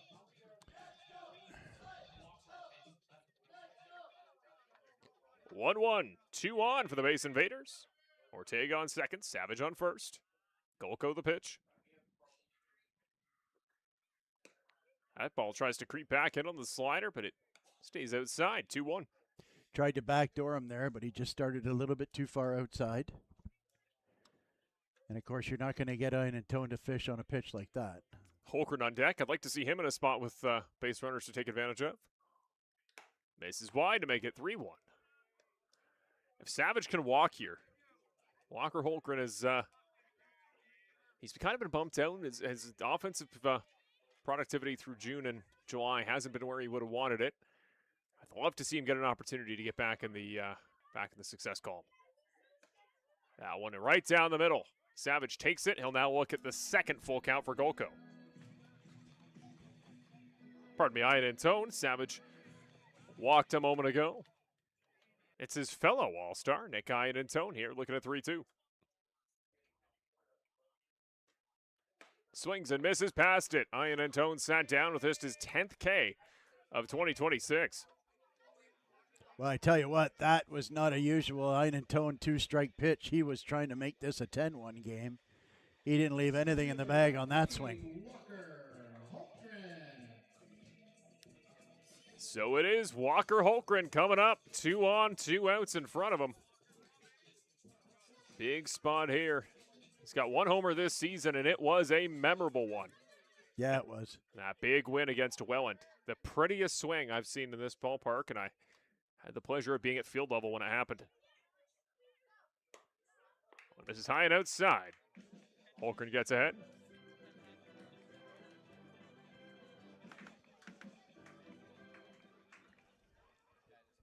Cassidy Watt now on deck. Golko set, he'll deal. That one is put in play, just foul. Barely to the right of first base there by Holgren. Well, I sure like the way he attacked that inside pitch. And you're right, it feels like he's a better hitter than his batting average. It just the one thing about Walker Holgren, though, he doesn't actually need to hit a whole lot to be a valuable member of this team. He gives such a good center field. Swings and misses over top of that one to make it 1-2.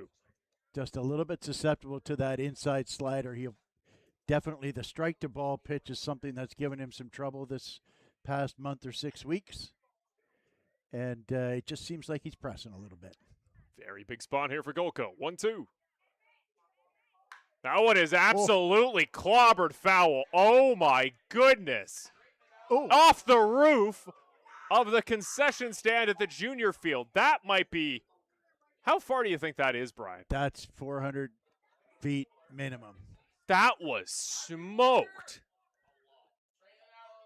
Hoo, hoo, hoo. That was the furthest hit baseball I've seen in this park in a while. If that's fair, it carries the batting cage. Easy.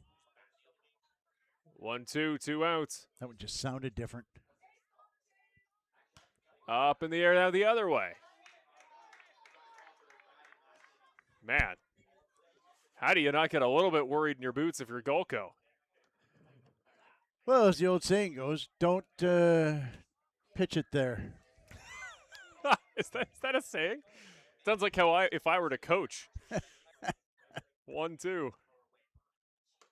This is wide. That's a great take from Holmgren. Well, that's just what I was thinking. That's when you see a guy yank when 400 feet foul, try pitching him outside. I don't care about the count. I'm intentionally walking you if I see a pitch like that.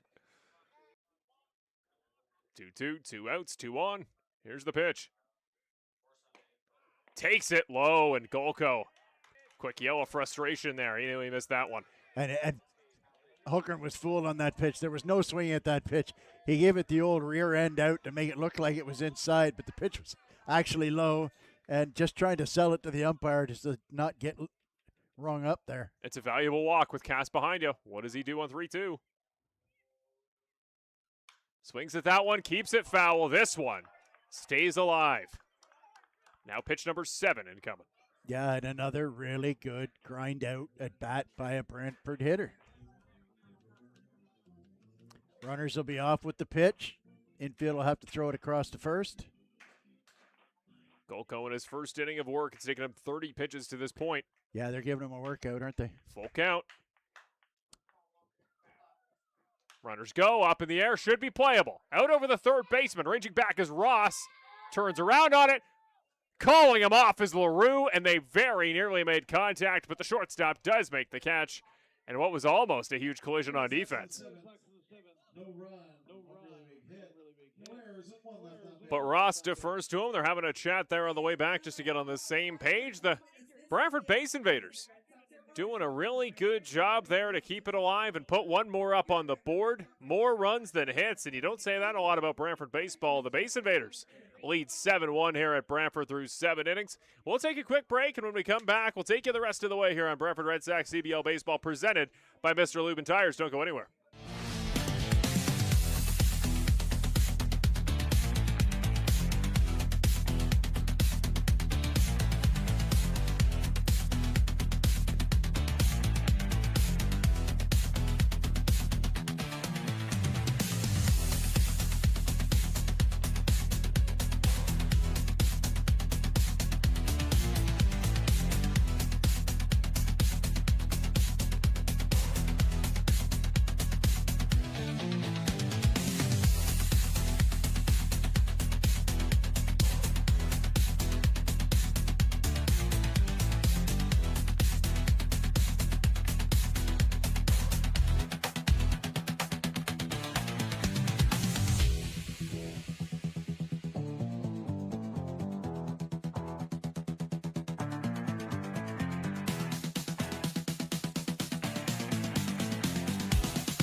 And welcome back to Brantford.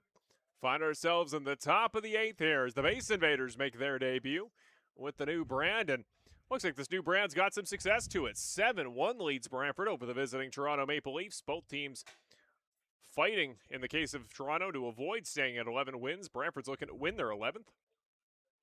And it is Anthony Porciolato on the mound, and my goodness, like a fine wine, he only gets better with age as this season goes on. Porciolato looks better and better every time we see him. Just struggled a little bit at the end of his opening there in Guelph. Threw 3 really good innings and then lost his control. We've seen Anthony Porciolato enough to know that when he throws strikes, he is effective. But sometimes he gets himself into a little bit of trouble. Swing and a miss. The first pitch he deals there to Brant. And generally, the trouble is up with the fastball. It kind of tends to overthrow just a little bit. They'll face the bottom of the order for Toronto unless we see a pinch hitter. Brant, Banning, and Ross still the 3. This is low, 1-1. Brant's 1 for 2 with a walk today. Just a single. He was one of 11 stranded on the base pass today for Toronto.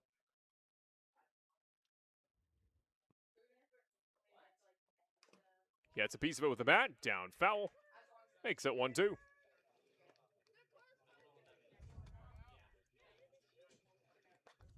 1-2, no outs as Porcelado tries to cap this one off in what has just been a very dominant pitching showcase, really, from every Brantford arm. Lots of walks administered, but just enough weak contact from the Toronto bats. Almost a swing, but Brant checks up. 2-2.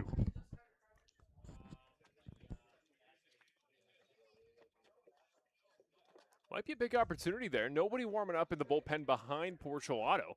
Yeah, I saw Jorge de la Cruz throwing earlier, but when they stretched it out to 7-1, they sat down Jorge and brought in Porcelado. See now, and I'm not a fan of that curveball there. You got the leadoff hitter. You got a 6-run lead. He's the 7-hole hitter. 2-2 pitch. Curveball misses up. Just throw a fastball, throw a strike, make it put the ball in play. Full count as Porcelado enters. And it becomes his first walk of the first batter he faces. That is Brant's second free pass in consecutive at-bats. That's the thing, is that when you get to a 2-2, the only thing you're saying to yourself with a 6-run lead in the 8th inning is, I don't want to go 3-2. I don't want a 3-ball count. I believe De La Cruz is back. He's standing in the bullpen. He's not warming up. I believe he's getting his glove on. He's getting set. You got to think he's the backup. I would think two or three batters get on there. I feel like it's going to be a very short leash here for Porcelado before you just say, De La Cruz, get us the W. That one's off the bat, tip back. Opens it up here for strike 1 against Dave Banning. He's had a bit of a rough day for himself. Got on at a fielder's choice, but then a pair of swinging strikeouts has been his day.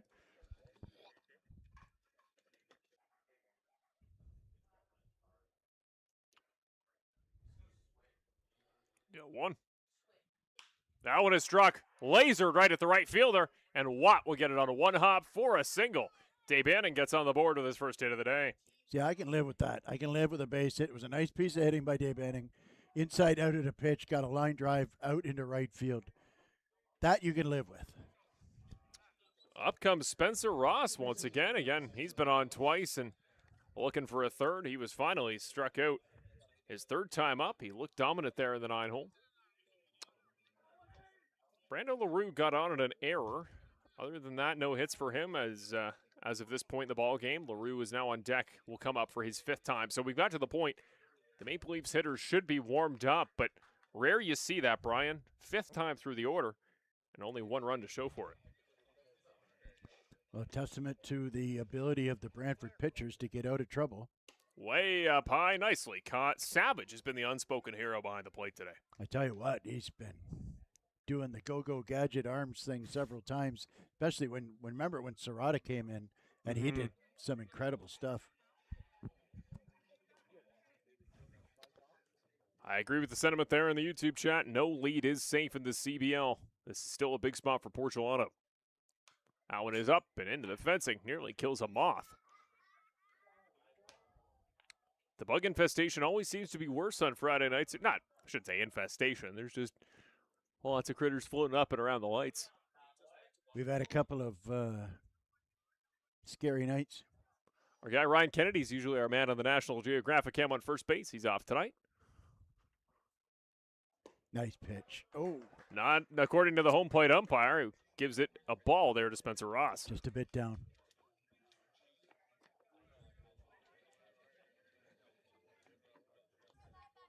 Brant and Dave Banning on. Hoping to become the 2nd and 3rd runs of the ball game for Toronto. That one's low. Another great block by Savage.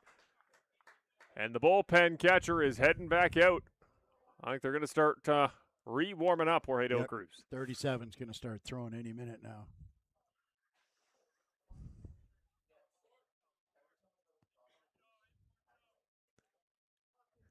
Three-one is the count. One more ball would load the bases for the top of the Toronto lineup.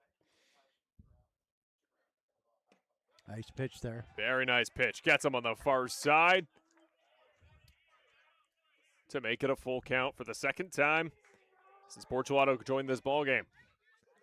Last time it resulted in a walk to Matt Brandt. What will it do here to Spencer Ross, who's had great discipline today?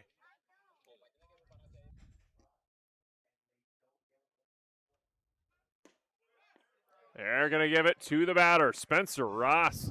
His second free pass of the ball game, the second free pass of the inning. And the Maple Leafs are right back in this one. Is Greg Rapp going to come out, get a visit on the mound, I would think, to kill time for De La Cruz's warm-up, which has begun.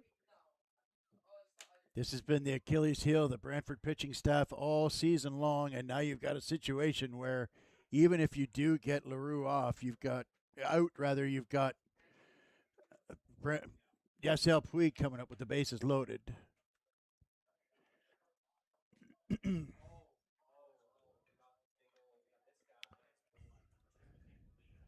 So that is what it is, just the first visit there.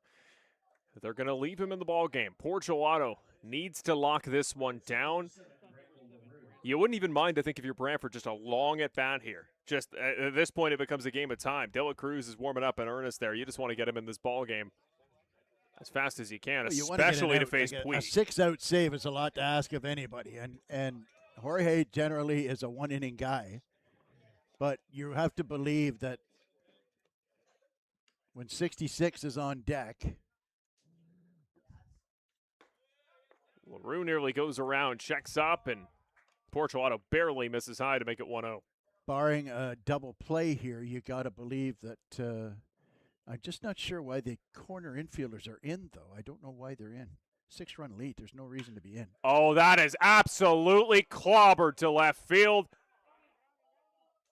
That one's off the fencing. So one will score, two will score. Looked a no-doubt homer, but instead, it is a ball off the fence for a single. A very long single, scores two, and the Maple Leafs cut the lead to 4 off the bat of Brando LaRue. Well, and that was kind of weird, too. You know what? That's Cassidy Watt out in left field. There has been a switch. I'm trying to get a night. Brody Black's now in right. You had to figure when Holmgren pinch hit for Kazemka, right. Holmgren's got to play center field. Comes back in center. So you bring Brody back out to right, and then now you've got Cassidy Watt, and so you have to think maybe it would have been time to put a left fielder out there, because Cassidy, too, Cassidy played some games, I think about a half dozen games in the outfield, but always in right field. I don't think he's played left field in this league. And that was a ball that was catchable. I think he was just waiting for it off the fence, but you're right. That one would have been pretty easily grabbable up there right on the warning track, but here's Puig. Portulato gets him to ground into weak contact. Chance at 2. Get it for 1. They're off base for the second. But the first ground ball of the day, Puig has delivered, and it's in a big spot. When he actually hustled down the line, too. Really did. You're right. That was a well-run-out play there. They get 1. They get the man at second. First out of the inning there as Portulato gets Puig to ground out, but does remain on first base. So men on the corners here for the Maple Leafs. Mondelez going to come up here for his 5th time. No hits, but 2 walks and a run in the ballgame. I think to get by Yasiel in a big spot like that is very fortunate for Brantford. We'll see if they let Portulato go beyond this batter. De La Cruz has been warming up for about 2 at-bats now. Off the bat, I believe the mask there of Savage, and back into the fencing.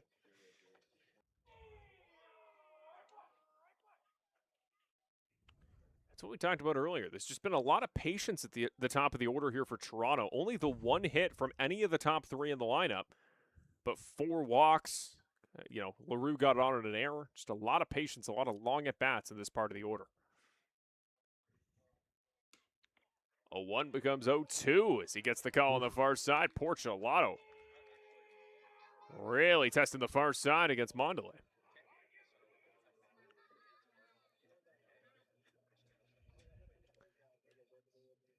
Big at bat here. What a huge strike this could be for Portualato. 0-2, men on the corners. One Runner. runner goes. He'll try for second. No. Throw. Savage going to think better of it. 1-2 the count. Tough one. I think he would have a great chance at the throw against Puig. He got a really good jump. I believe that's the 5th swipe of the season, if I'm not mistaken, for Puig. He used to run in the major leagues. I know he was a lighter man then. Oh, up high and in towards the kitchen, make it 2-2. As Portualato faces Mondelez.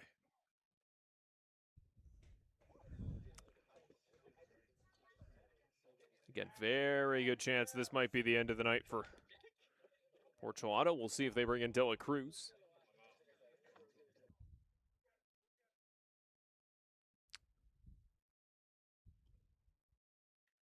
Mondelez puts that one right back to the glove, holding the runner. What a play there by Portualato. They have a chance at Puig, and they are not in time. They nearly got all the way out of the inning as Puig was caught sleeping there at second, but that by Portualato was really good execution. I tell you what, that was really, really good play defensively from Portualato. Was just going to throw the ball to first base and get the out. Stops, turns around, makes the runner go back to third. He broke, and so when he broke, Puig broke, throws it to first, and if they throw it to second right away, they definitely get Puig. But at the end of the day, most importantly, they got the out without giving up a run. That one by Dutton is lined out into right field. One run will score. Chance at 2. Puig will try to leg it out. He blows through the sign, and he gets home for his troubles. The Maple Leafs bring the lead to just 2. And I believe De La Cruz is ready. He's standing able as he's finishing up his warm-up there. There comes Greg Rapp. It will be number 37 to try to hold the 2-run lead that was a 6-run lead where it is. Help us, Jorge De La Cruz. You're our only hope. Nice. Oh, man. Oh, the best in the business, Brian. My goodness. I don't know who votes on Broadcasters of the Year. I hope they're watching this one. Oh, boy. Good for J.J. Dutton. Gets on with his first productive bat of the day, and he gets 2 RBIs for his troubles. So Crix Tavares, Marcus Connect, and Matt Brandt are the next 3 who all hope to hit here against Jorge De La Cruz, but that's typically not how De La Cruz relief innings go. Well, and it's good that they got that second out, too, because now there's a big difference between a 4-out save and a 6-out save, and not just 2 outs, just a lot less pitches to throw. You can get Connect here in 6 or less pitches. Go sit down and get ready to throw the 9th to get your save. There you see the numbers for Jorge. An ERA just a sliver above 2. He's pitched in 13 innings this year and a 20-7 K to walk ratio. It's exactly what you'd expect from the all-star reliever. Keep in mind that number is after his one and only blown save of the year against London last week. 2 weeks ago, excuse me. He's pitched in a lot of big spots this year, and something about this ball game may not potentially have huge playoff implications, but it's just one that feels important. It's just one that you feel like he'd... Well, both of these teams are hanging on by a thread, and every loss is a killer if you have intentions of making the playoffs. This will be the first time that Jorge has pitched against Toronto this year. Did not pitch in the ballgame at Christie Pitts. Looking for his 5th save of the campaign.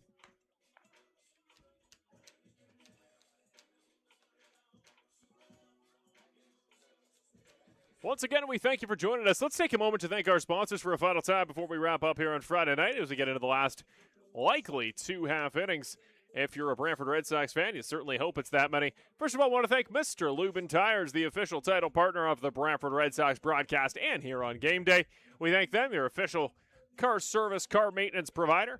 We thank Mr. Lubin Tires. We also thank Montana's Barbecue and Bar, your place for all things outings. whether it be a dinner, a great lunch. They got plenty of lunch deals, or, of course, Taco Tuesday.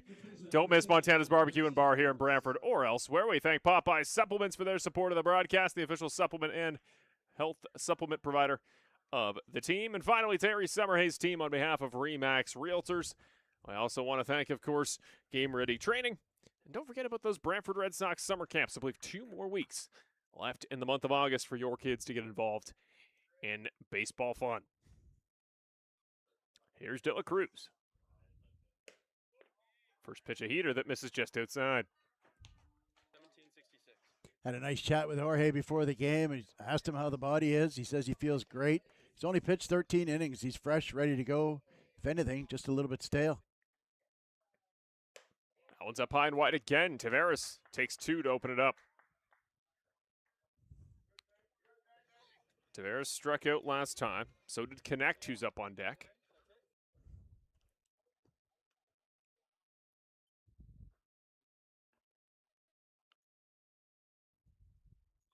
Up high, misses again in that same spot for ball 3. Well, you know what? I was watching him warming up, and I saw him trying to throw the slider, and he missed arm side on all 4 sliders he threw in the warm-up.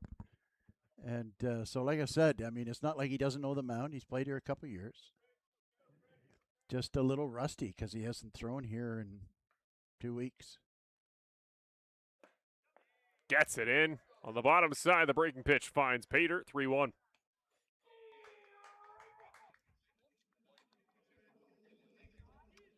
So Tavares here, looking for his second hit. He had a double back in the 3rd. Inside on the hands, free pass as De La Cruz comes in the ball game. That's the first of the day for Tavares.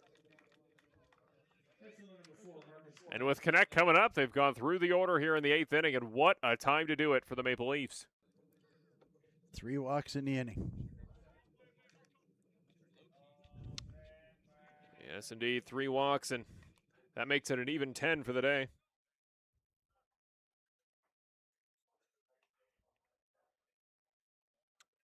That'll put Matt Brandt, the catcher, on deck. De La Cruz drops one in, not far enough. The home plate umpire. Where was that?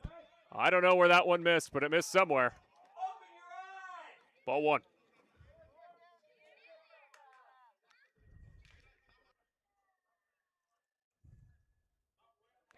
De La Cruz was on the wrong side of some calls last Friday as well, as that one's up high as well, 2-0.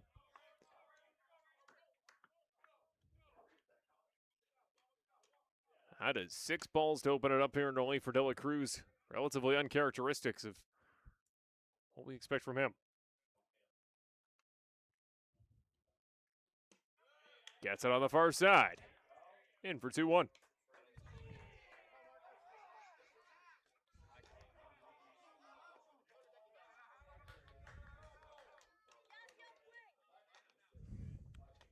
Won the count to Marcus Connect.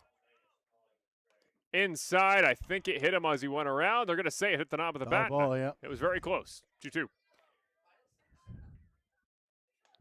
Fortunate bounce for Jorge.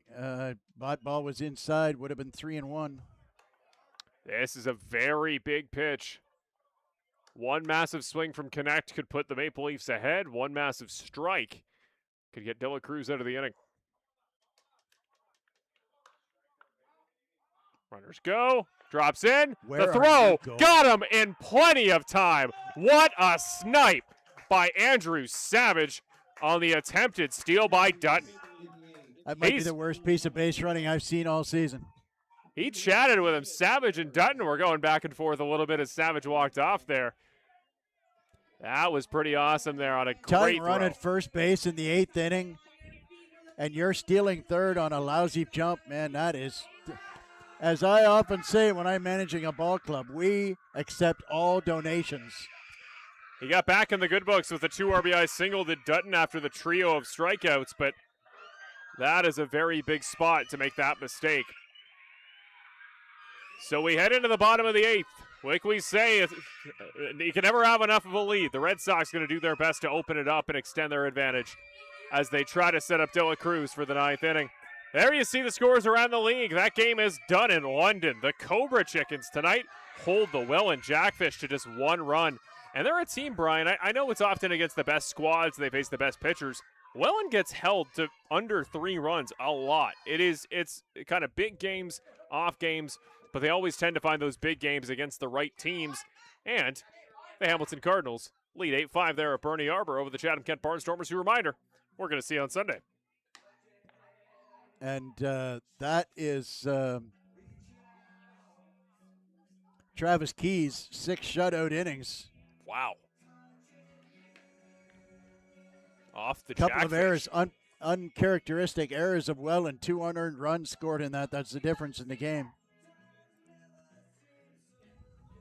So yeah, that's a big win for them. Obviously, needless to say, Hamilton looks like they're starting to take control at home against Chatham.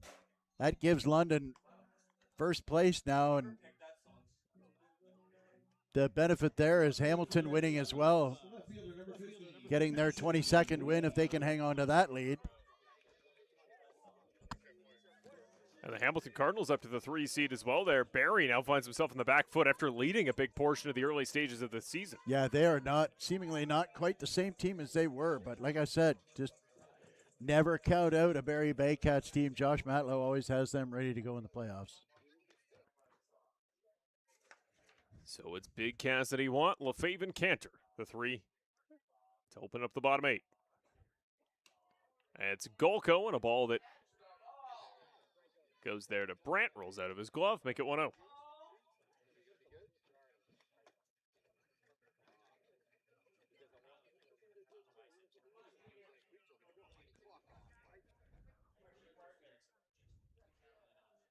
The count. Swings and misses past it. Golko gets strike 1 swinging against Cassidy Watt. Just the 4th time Cass has been up here today. A walk, a swiped bag. Later came home to score on that 3 RBI double by Ortega. Drops in for ball 2. Nice take.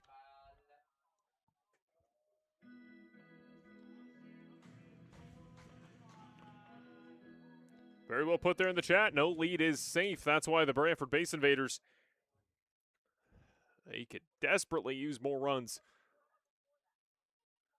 That was put right at the second baseman. Mondelez gloves it on the slow roller. Gets it in time to first for the first out.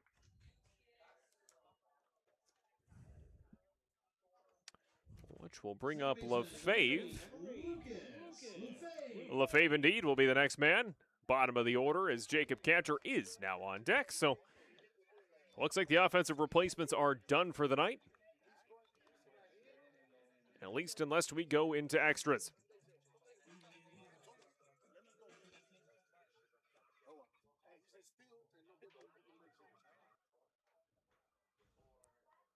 Golko. First pitch is in for ball 1 against Lefebvre. Who's looked pretty good. A single, he swiped a bag, and then brought a run home with a sacrifice grounder. 0-1, that one up in the air and off. Fairly foul. Hits the first base grandstand.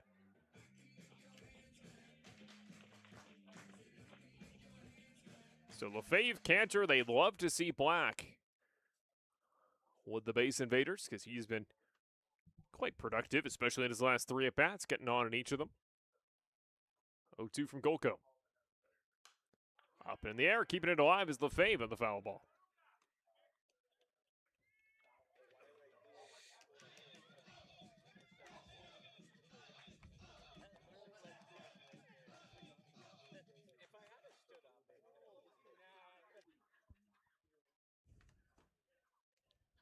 Golko gets him with the swing and a miss. Lefebvre goes up high to chase and is sat down swinging. That's 2 outs in Golko's second inning.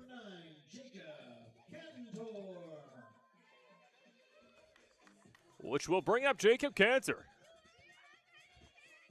Can he get anything going? Can he keep anything alive to open this lead up? to try to make it feel a little bit more out of reach when the Maple Leafs come back at the top of the ninth. That one right back at the pitcher that time. Golko can't make the play. Maybe the shortstop can. LaRue, what a play off the bouncer that deflects off Golko. I am so impressed by shortstops that can make that turnaround. That is a hard deflection. He gets it in the glove, and he makes a great throw on the run. Just your routine 1-6-3 put out, and a beautiful play by LaRue there, and shows his wheels and his range and his arm and his transfer. Beautiful mechanics there. Gets right in front of the second base bag, picks it up, throws it across, and gets a speedy runner in Cantor. Just a really, really pretty play there. Well, let's get into it. We're going to save. I always think in these big moments where there's a big chance for players to really make their mark, it's not fair to take the best segment in all of baseball, Brian's Popeyes Player of the Game, and award it before this one's over. So we'll wait until the end of this contest, or if we go into the middle ninth. But there's been some illustrious names that have won it there this year, and I feel like it's been a lot of variety. That's what I like this year from Brantford. The team, it feels like they should be top-heavy. Of course, you got the All-Stars, you got the guys playing at a higher level historically than some of the others that are a little bit less proven on this roster. But I feel like we've seen, Brian, that players that have stepped up and had that really iconic game, it's been a good mix that's been winning Popeyes Player of the Game. Well, not just always offensive. You know, we had Connor Irvin's won it, Halden Craig's won it. Kid Kozak, I think, might have won it in one of his starts. I'm not sure. We've had Brody Black win it. We've had Jacob I think Jacob Cantor's the only two-time winner. Because let's face it, not any old schmuck can win this award. Most prestigious award in baseball. They do the MVP award in the league just as a consolation, but people know the one you want to get.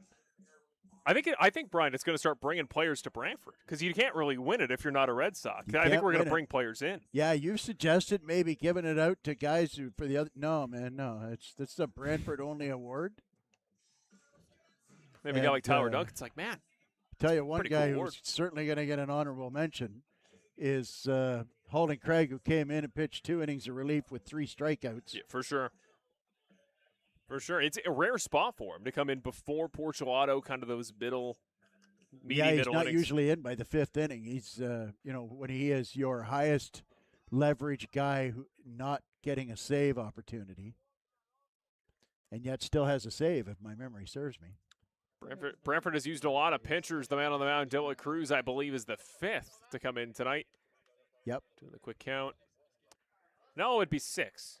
Moran, Arias, then Craig, then Porcelato, and now Jorge. Serrata was in there. Was he not? Oh, we forgot about Serrata. Serrata, so 6. That's the whole thing we talked about. Oh, the Red Sox, you want to minimize arms. They minimized innings tonight. Plenty of bodies. That's something that we had some discussions there, and they were using Halden for 3 innings at a time, and my theory has always been I'd rather use him 3 times for 1 inning than once for 3 innings. So tonight was an important game. They had to bring him in early. They bring him in for 2 innings. Jose is pretty much locked into a 2-inning guy. 1-1 the count. De La Cruz looking to close it out. Drops it in for strike 2 on Matt Brandt. Looking sharper his 2nd inning in now that he's had a little bit more time to get set.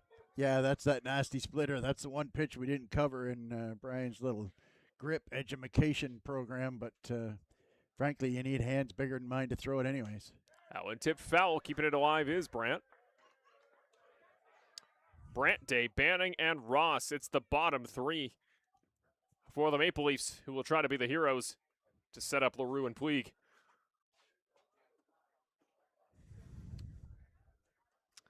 Kind of feels like a race against time a little bit with 66 potentially up. That one up high, up wide, make it 2-2.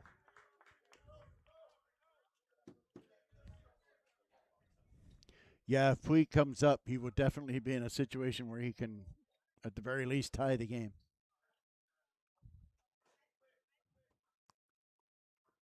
2-2 pitch against Matt Brandt.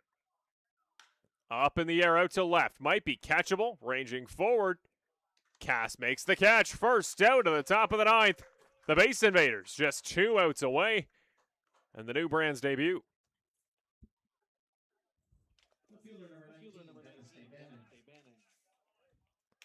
I should clarify. I don't think we've officially clarified because people ask. Not a permanent rebrand, ladies and gentlemen. It's a fun.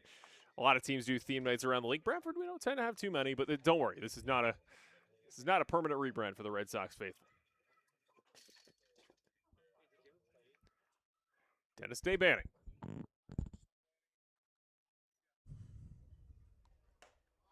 Watches strike one go by. He thought that was up, man. Yeah, I was just going to say he put his hand up there saying that's not a strike in this league, but I don't think it was quite that high. He's been sat out on strikes swinging twice today. Probably struck a nerve. 0-1. Swings and misses over top of that one. That's that splitter now for the uninformed. The split finger. We call it a splitter. It's a split-fingered pitch. You jam those first two fingers right in, and then close your hand around it. And the way it slips out, it's got a little bit of top spin in it, and it tumbles and heads down. Back past the pitcher. Nobody there to make the grab. Cantor can't get there, and Day Banning gets on with a single up the middle. That's unfortunate. You got him on an 0-2 count there and then just got too much of the plate. That pitch has got to be down well below the knees so that all he can do with it is beat it into the dirt. Even more heartbreaking for De La Cruz there. 0-2 pitch. He had plenty of slack. It felt like he kind of had Day Banning in the palm of his hand. That's what I mean. It's just he got him swinging over top of that. Then he went, as the old saying goes, he went to the well once too often through that same pitch. Couldn't bury it. And Day Banning did what professional hitters do, and they laced it up the middle. You don't get too many better ball games in the 9-hole than what Spencer Ross has done tonight. A single, 2 walks, and a strikeout. Drops in, high end of the zone, gets strike one. Brando LaRue on deck. He'd come up for his 6th time today.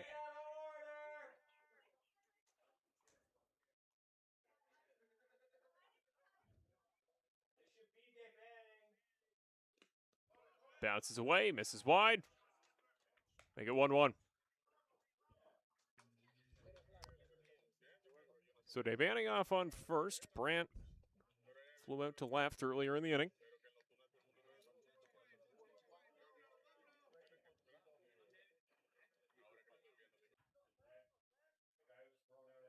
Heads up. Up over his head, make it 2-1. Yeah, he was really having trouble with that slider in his warm-up last inning. Seems to still be struggling with it a little bit.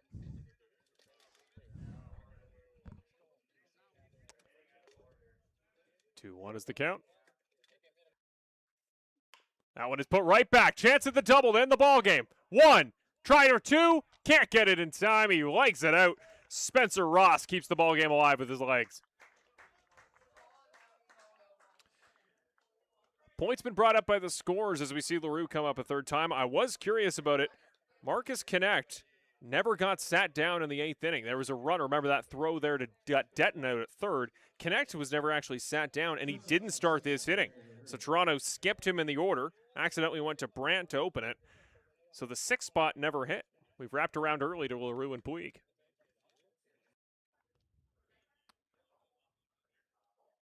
Down to the final out. Swings and misses past it. Strike one by De La Cruz.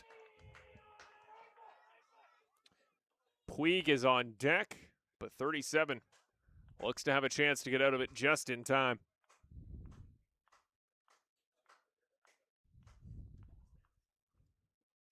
De La Cruz set, he deals. That one put in play. Out there towards the first baseman, gloving it. Nobody to throw. Not in time. He legs it out, and the confusion by Ortega as he tries for an out at second with nobody there, and they don't record the out at first. If you know you have 2 outs, I feel you have to throw to first on that play. I understand what he was trying to do. The momentum, that's one of the things that you learn as an infielder. Go where the ball takes you.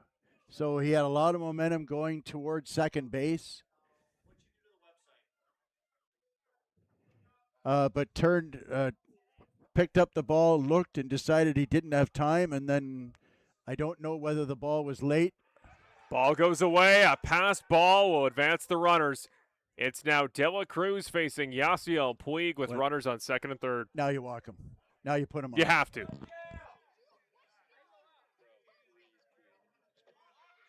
Because he represents nothing at this point. Oh, put him on. You're not going to let him beat you. Mondelez behind, still no hits today. 2 walks, but Dela Cruz isn't a threat there, too. You can hear the crowd is yelling, walk him. We talked before about, do pitchers want to face this guy? Do they want to just attack? Dela Cruz might want to go at him. Greg Rapp is coming out. No. No. Yeah, they're gonna send him off on a feet. That was a tailor-made opportunity for Puig to bust this one open. You put him on first. You bring up Mondelez, who, like I said, no hits today. He's been effective. He's got on. He did score a run, but make a guy who's come up 5 times earn his first hit.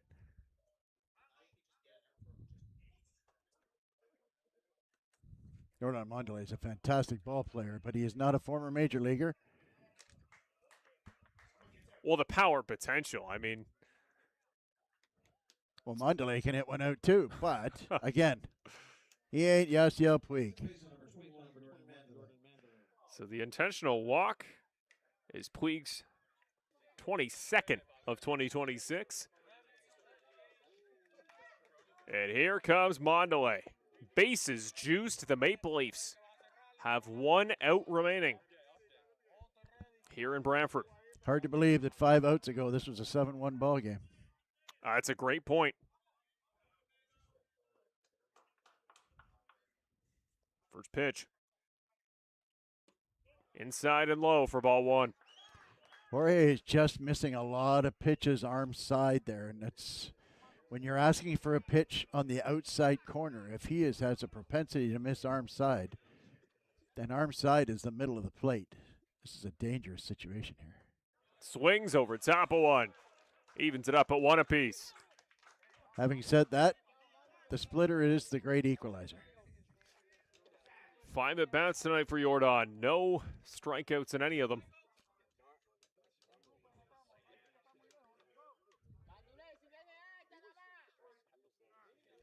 Batter calls time.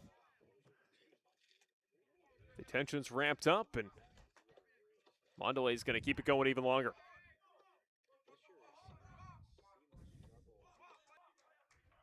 Jorge set. Jorge deals. Just barely low. Great take there by Mondelez. That is unbelievable. If it was a little higher, too, it's a very tasty pitch to swing at. To let that go by. That is 40 years of veteran experience right there. 2-1.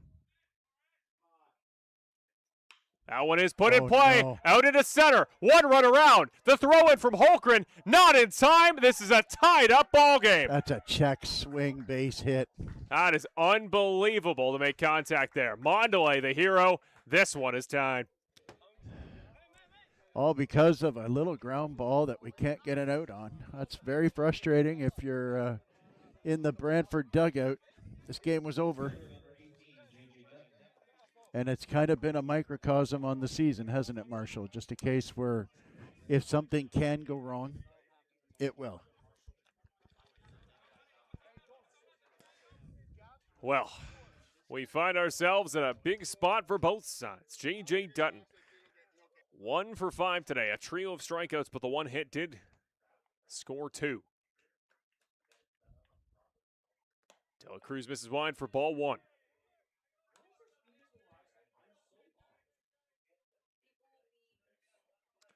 This is Dutton. Tavares is on deck. And he's got... Sorry, Marshall. Brody Black is very deep in right field there. I don't know if Dutton's ever going to hit one that far off. How are they? Up high. Misses again to make it 2-0. You got to test Dutton here. He hasn't really showed much sign, at least today, that he is seeing the ball. Certainly not for distance.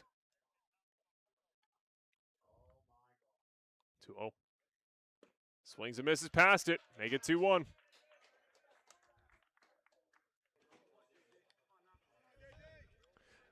We will see the Brantford offense. The base invaders will have to walk it off with the bat if they want to cap it off in regulation. The breaking pitch misses, but nicely caught by Savage. It is 3-1. One more ball would load the bases for Crix Tavares.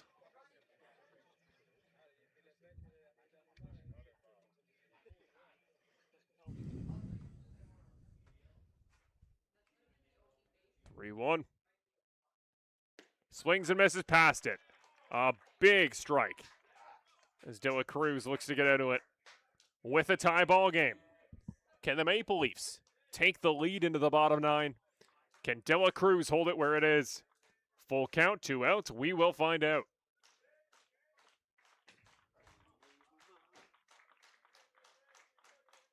He's set. He deals. Swings and misses past it. De La Cruz allows a couple on the board, and the Maple Leafs tie this one up into the bottom of the 9th. Well, Brian, it's going to be the Brantford offense that's got to bring this one home for the base invaders tonight. We'll see if they can do it. Well, it's 2-3-4 up, if my memory serves me. Should be Black, Ortega, and Holik. That is correct. Couldn't ask for 3 better names. Well, that's right what you want. 2-3-4, need a run. It is time for the most esteemed, the most prestigious segment in all of baseball. It is time for my favorite segment, Brian's Popeye's Player of the Game. Brian, we got a half inning left to go. Still a chance for somebody to become the hero. We always reserve the right to change it. But who is tonight's Popeye's Player of the Game? With 4 RBIs, it's Chris Ortega. Had the bases clearing double earlier on, and then another RBI single. They officially 1 hit, but I'm sure our official score is going to change that one to a hit in a minute. 4 RBIs, 2 really good at bats there. He also smoked one out to center field in his second at bat. He's had a great night at the plate. And I hate to, they say prophesying is one of the less profitable activities in this world, but Sure. I feel like Ortega's going to walk us off before we get to extra innings tonight. And I don't think we've seen a Chris walk-off here at home in 2026. We did in 2025. You had a couple, including one of the heroic walk-offs in that August home streak at the end of the year. But this is a big opportunity here for Chris in front of the home ballpark, the home fans. And a Friday night to try to set up a month of August that I'm sure the Brantford faithful and the entire ball club would love to look a lot like August 2025. If you're going to have another successful run down the stretch to cap off the season, build optimism for 27, it's got to start with a big walk-off win here. Yeah, what was that, a 6-game winning streak to end the season? 6 at home. Yeah, longest the team had since 2011. Right in the middle of the title streak. And not only that, it's a 4-hour ball game, so it would be nice to walk this off in the 9th and not play the 10th.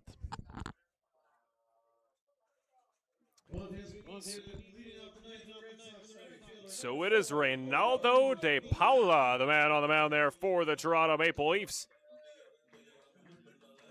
Formerly with the Los Angeles Dodgers organization. For 8 years, 2017 to 2023, the 27-year-old is going to be the man to try to send us to extras for Toronto.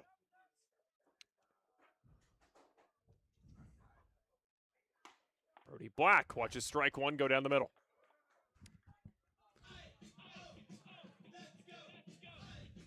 Big Chris Ortega is getting warmed up. There you see the numbers for Reynaldo. 35 strikeouts to 7 walks. He's pitched in 25 and a third innings. That one on the slider. Going to miss wide for 1-1.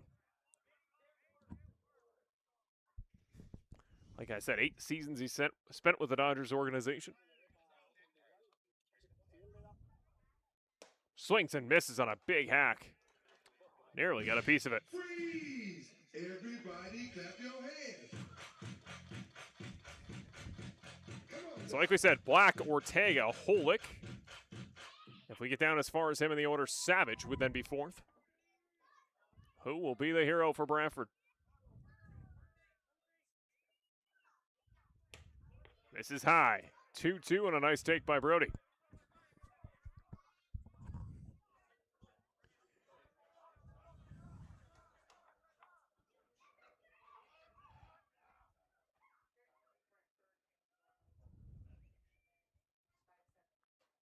2-2. That one put in play, but right at the second baseman. Mondelez fields it clean, throws it clean.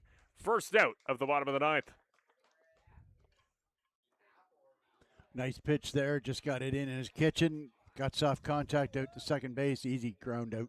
4-3 there. So Chris Ortega and Tim Holick, who's now on deck, are the two that are going to try to keep this one out of extras. They want to send the Brantford home crowd happy on a Friday night, as this one nears 11 o'clock.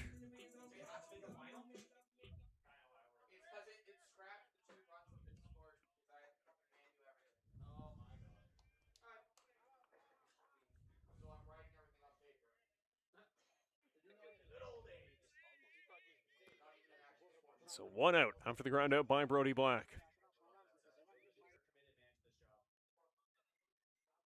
That one struck hard, but just foul off the fence. That one was feet away from a massive game-winning blast.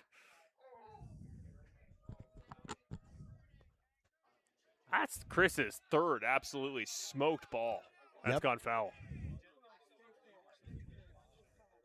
Don't think he's going to see another slider. That one struck in play right at the shortstop. LaRue on the one hop. In time to first. The Maple Leafs are just executing upon executing. They're keeping this one alive down to the final out, bottom ninth, and a tie ball game that might go to extras. Here comes Tim Holick.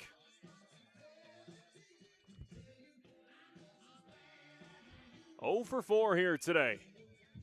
I always say it, water finds its level. Regression to the mean. Is this where Timmy comes up big in a big spot? He's due, man. He's really due. First pitch on the inside is a ball.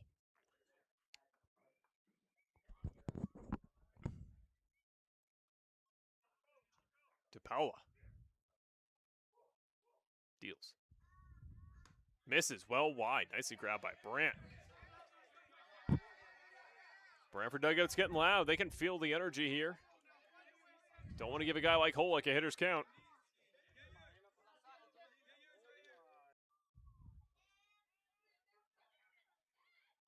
Inside, and it gets him right on the hand. Right on the right hand and the knuckle. Holick is down in some discomfort. A ton of frustration there for Tim.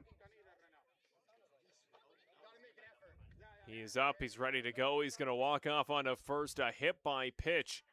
The first base runner Brantford's had in the bottom of the ninth. Now it is Andrew Savage. You want an all-star bat and an all-star worthy spot. Good wheels on Tim. He just needs to resettle, make sure he's set to go. Tim's a pretty strong runner. A competitive double by Savage, which he's known to do. Could be enough to walk this one off for Brantford.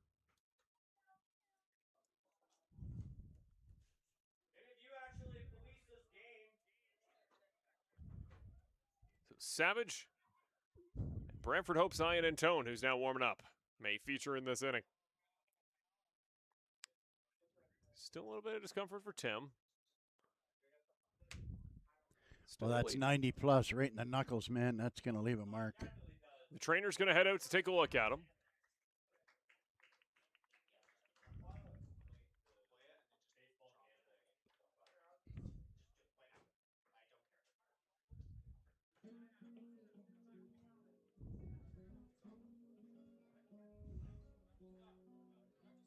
Just waiting here as the trainer.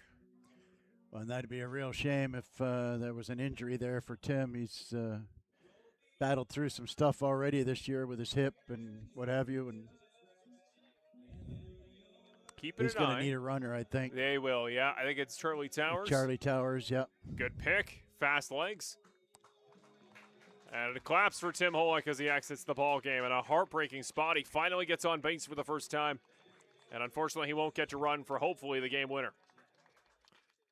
But Charlie is an absolute demon on the base paths, and I said maybe most conventional doubles will score will score Holick here. They will definitely score Charlie.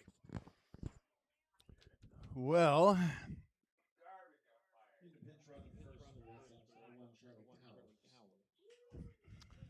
So Towers. tough assignment for Towers, but I would like to see him run here. That one is struck in play. Very slow roller, though. Savage going to try to leg it out. Inside Wow, on nice the bouncing play. That was a very close one on a roller that caught the wet grass from this morning's rain, just rolled to a stop. It was a really nice play. Spencer Ross with a fantastic barehanded play on the run, throws a seed. Nice short hop by first baseman Crix Tavares. Man, hasn't Spencer Ross had a day for himself? He's just been consistently effective on offense, now consistently productive on defense. We're going to take a quick 60 seconds. Don't go anywhere. We're set for extras, but we're going to take a break here on Mr. Lubin Tires, Brantford Red Sox baseball. Don't go anywhere as the Base Invaders try to shut down what has been an incredible Friday night comeback from the Maple Leafs.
And welcome back. Happy Friday night, baseball fans. You are getting your money's worth here at Arnold Anderson Stadium as we get set for the top of the 10th inning. We're in extras here as the Toronto Maple Leafs bring it all the way back from 7-1. And we are set. You can see some mention there in the YouTube chat, I believe in the scoring side. We mentioned it before. The Toronto Maple Leafs skipped over Marcus Connect in the ninth inning. They entered up in the wrong batter. He was Connect should have stayed up because the eighth inning ended off a J.J. Dutton caught stealing. That skip has thrown off the scoring system, so that would be that confusion there. The scores on behalf of the league, it's very hard when a player is missed, a player is skipped over. It gets tough to score the ball game, so it will be fixed shortly. Crix Tavares is going to open us up in extra innings. It is still De La Cruz on the mound.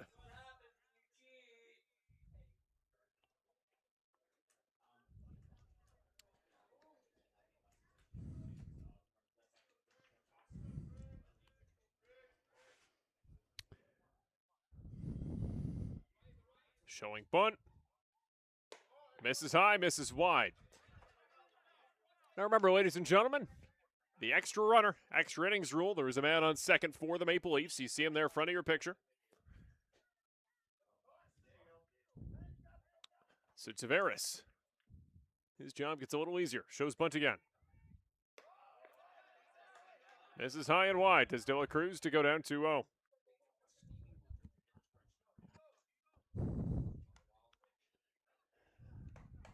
Tavares steps up initially. Shows bunt again. Here it is. First baseman's in. Ortega's in to play it. And it goes off foul.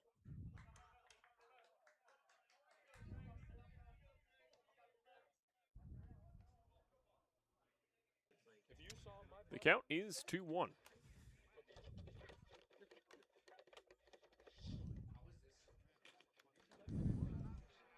Extra innings here in Brantford. Dutton is the extra runner out there on second. Yeah, he was the last out. Getting thrown out at third, stealing. Shows bunt again, 2-1. It is in play. De La Cruz, great snag. They got him at third. What a throw by Jorge De La Cruz.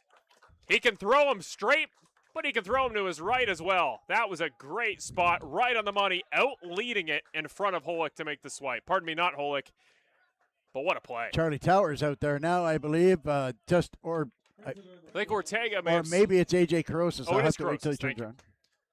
perfectly where Carosis wanted it, leads it in front of the runner, and he did not have any more margin. That was a pretty good jump by Dutton. It's a bad bunt. It was a one-hopper right back to the mount, and Jorge even hesitated. That is the second pivotal time tonight that J.J. Dutton has been tagged out at third. Remember, the caught stealing ended that big inning that earlier. That ended the eighth inning. And that, I mean, what's the, I don't know off the top of my head, but the probability drop when you lose the lead runner with the extra innings rule is massive. Up, over, into the back. That's that slider again, missing arm side. I'm not sure what's going on mechanically with Jorge De La Cruz, but he can't seem to throw a strike with that slider, and he keeps missing arm side with it. Marcus Connect got given it at bat off in the ninth inning. Now he gets hit on the next one. And now we'll have a pinch runner.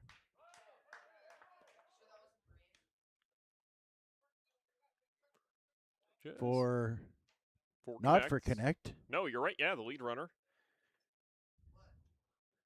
Which is going to be Tavares.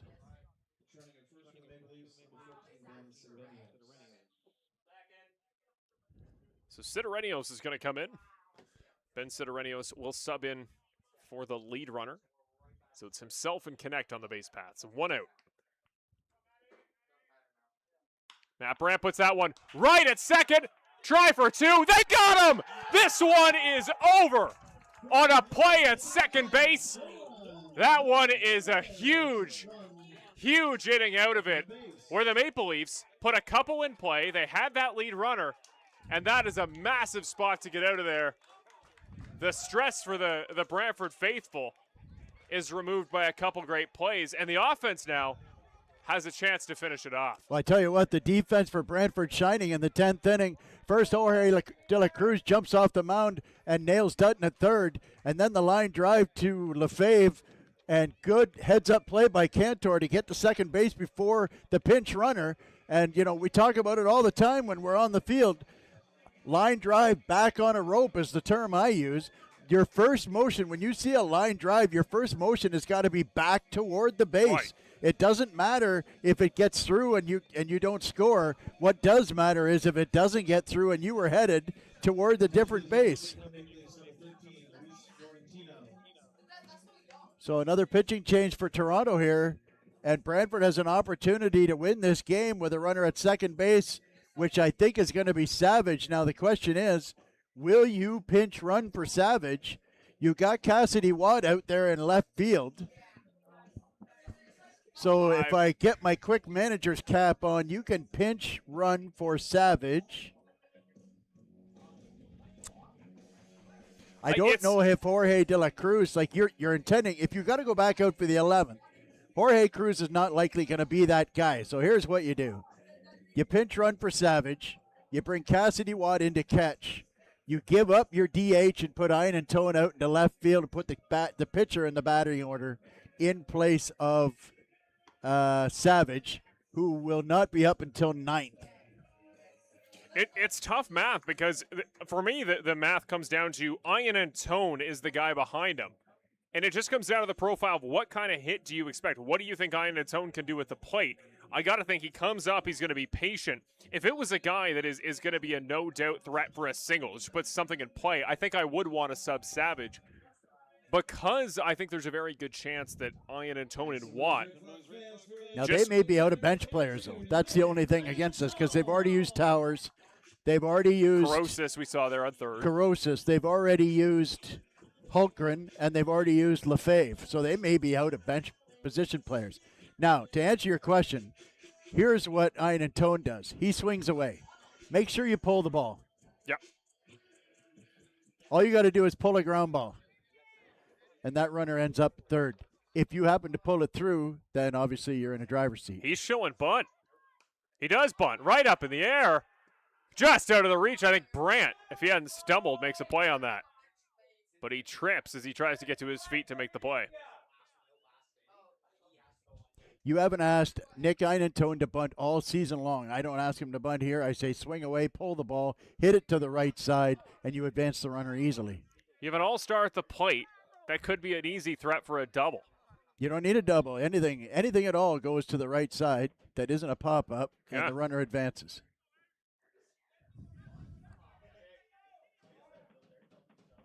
Struck up and foul up over our heads. He got a pitch to hit there, and you could just see the disgusted look on Nick's face, who says, I got a pitch to hit there, and I missed it.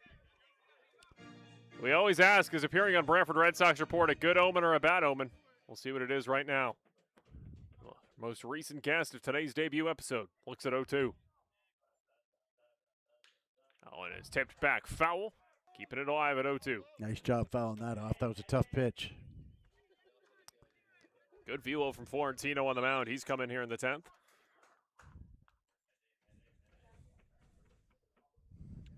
0-2. Savage the runner on second. Swings and misses past it. That one is loose. He's got to run it out. And he does get there.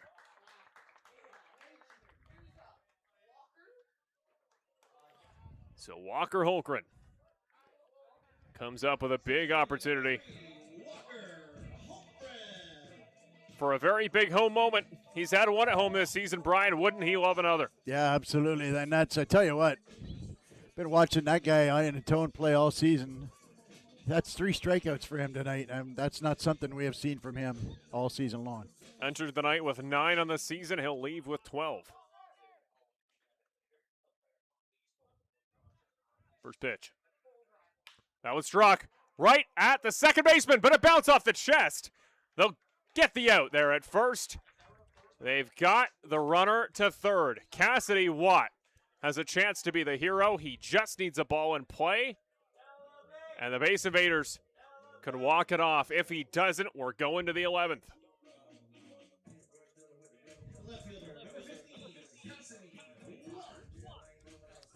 That was nearly a misplayed ball, Brian, that I thought might give an opportunity for Holmgren to score or get to first, pardon me. That's what they needed out of Einentone. The first guy up to move it up to third. But unlucky for Holmgren because he hammered that ball, but it was right at second base. Watt almost gets a piece of it on a big hack. 0-1.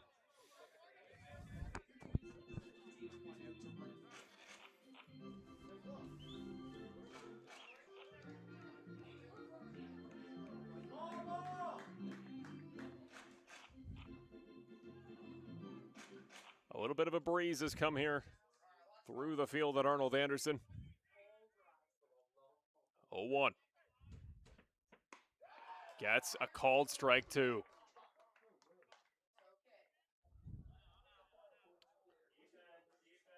If Cass has anything saved up in that bat, he needs to use it right now.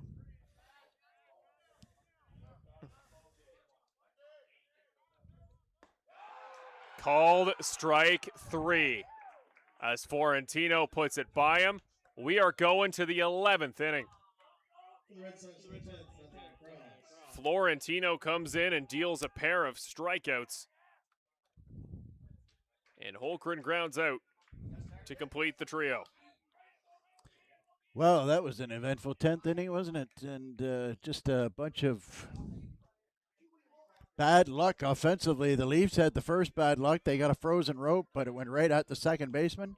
And then the Red Sox turn around and get a frozen rope of their own, but also right at the second baseman. Either one of those is 8 or 10 feet either way. And we're going home right now. Well, the league site may say this is a ball game that ended 7-5 Brantford. Trust us, folks, it is very much still going into the 11th inning.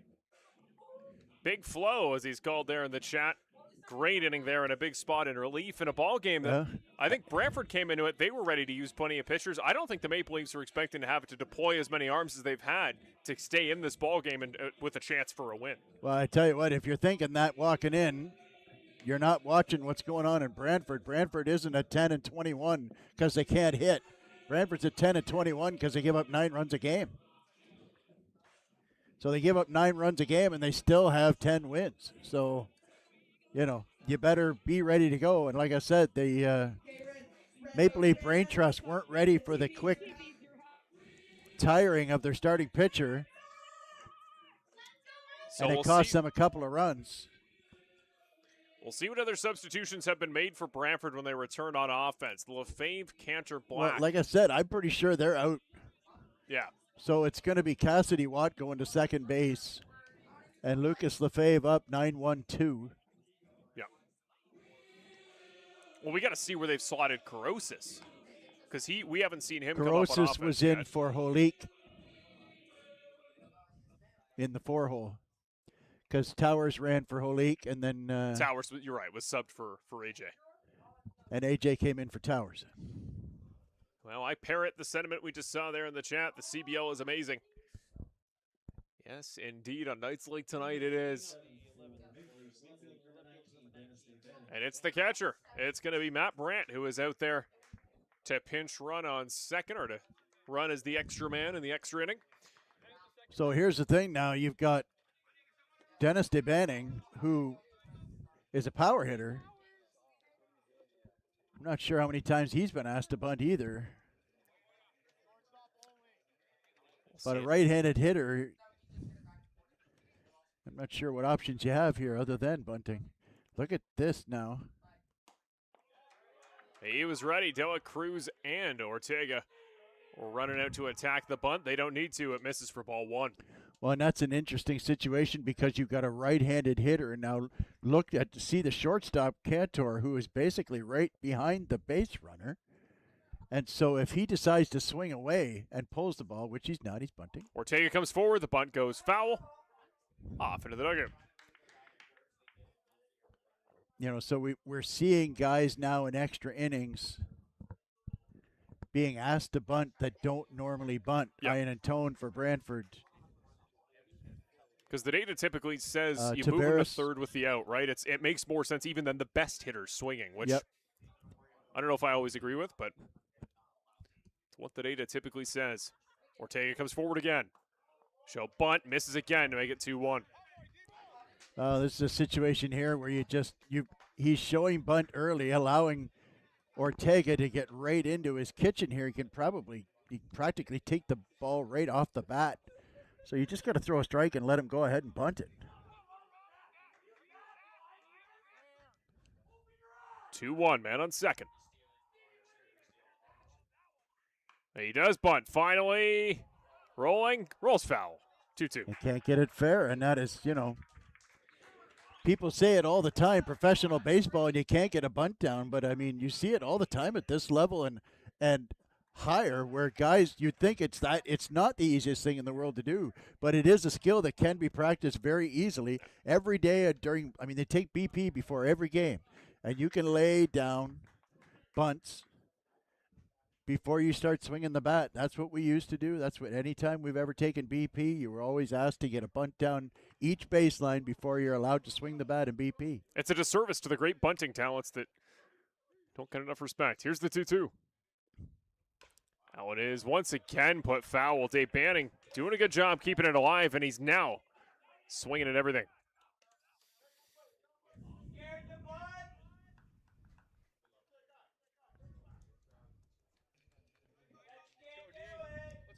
So it's Brandt off there on second. Dave Banning has switched into full swing mode. On deck is Spencer Ross, who's been very effective his 5 times up today.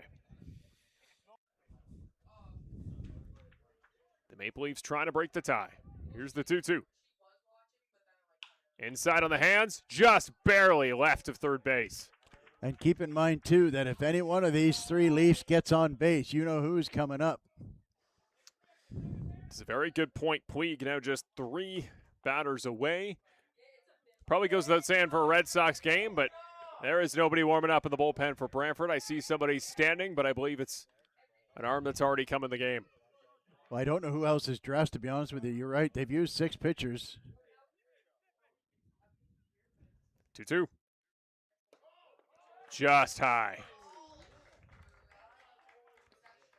See, now, and this is important to note, too, that if you walk him, you let them off the hook, because then Ross will bunt. And then you can't walk the number 1 hitter, because then you get Puig. You get Puig. This must be a strike. You have to make Dave Banning put the ball in play here. Drops in for ball 4. Two And not breaking just pitches any high. advantage that they had gained by him not being able to get a bunt down. Now you've got a guy in Ross who almost assuredly will get a bunt down. So here's the other thing, too, that's interesting is that now you've got a right-handed hitter, and with runners on first and second, will you run a wheel play here, or will you have Cantor hold him close? And it looks like it's going to be the latter.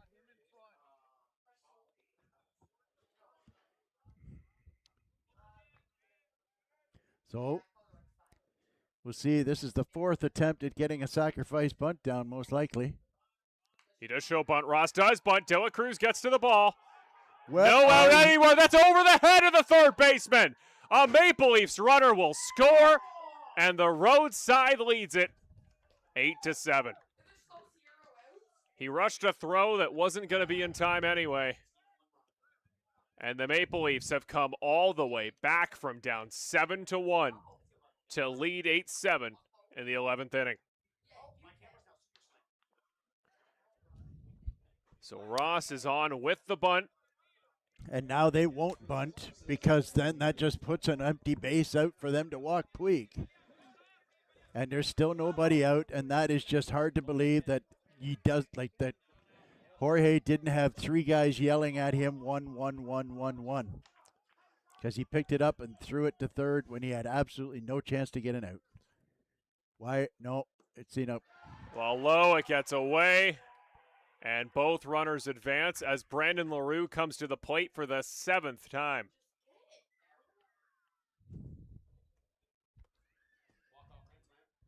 There is an arm warming up. There is one left in Brantford's arsenal. Leandro Mejia is going to be back to relieving in the late innings. He was kind of a setup man last year, or at the start of the season, Brian. He's not having a good season this year. He's potentially going to be here in a late inning relief capacity tonight. Better calls time.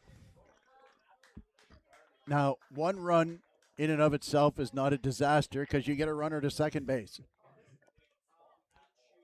What you need here is somehow, some way to get LaRue. That way you can walk Puig. Up in the air. It's going to go over the grandstand. Oh.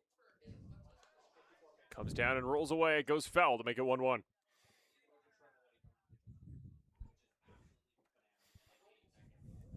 Strikeout, pop up, bounce back to the pitcher, something like that where the runners can't advance. Just want anything. Get the first out, walk Puig, and look for a double play. This is once again below the knees. 2-1. Such small margins. You just want to give the offense one more chance if you're Brantford. You're going to wrap around to the top, but that one is put in play. Just past the glove of Cantor. 1 run will score. Another comes around. Play at the plate. The Maple Leafs hit double digits. This one is 10-7 for Toronto.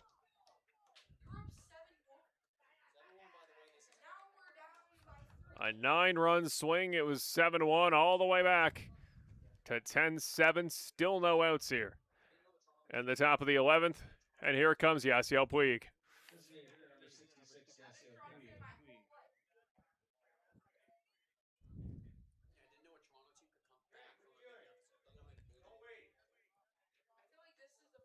One of the biggest comebacks I've at least seen in person in 2026 in the CBL, but it is not the only one, Brian. This is the kind of year this league has seen. As Greg Rapp is out of the dugout to come consult with Jorge. He's going to go. I mean, I don't recall the last time Jorge pitched 3 innings.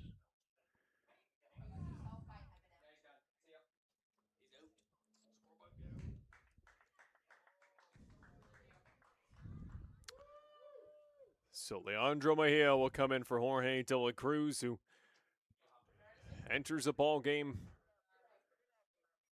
7-3, and by the time he leaves it, it is 10-7. A great reliever, a great talent, and a great guy off the field, and Your heart breaks for a guy who came in with a 2.08 ERA that you know is going to go up. Well, I mean, just not good baseball played defensively. So many moments you could go back and nitpick and pick apart each little spot that has led to this moment here for the Red Sox. Tonight, the Base Invaders. And now Mejia's goal. Don't challenge Puig and then put the ball in play. There you see the numbers for Leandro this season. An ERA just a tick below 13, 2-3 record. Big sample size. He's even on strikeouts and walks, 21 apiece. And that's always been the problem with Leandro Mejia, is that his control leaves him on occasion. Hit batsman, walks, gets himself into a bit of trouble here.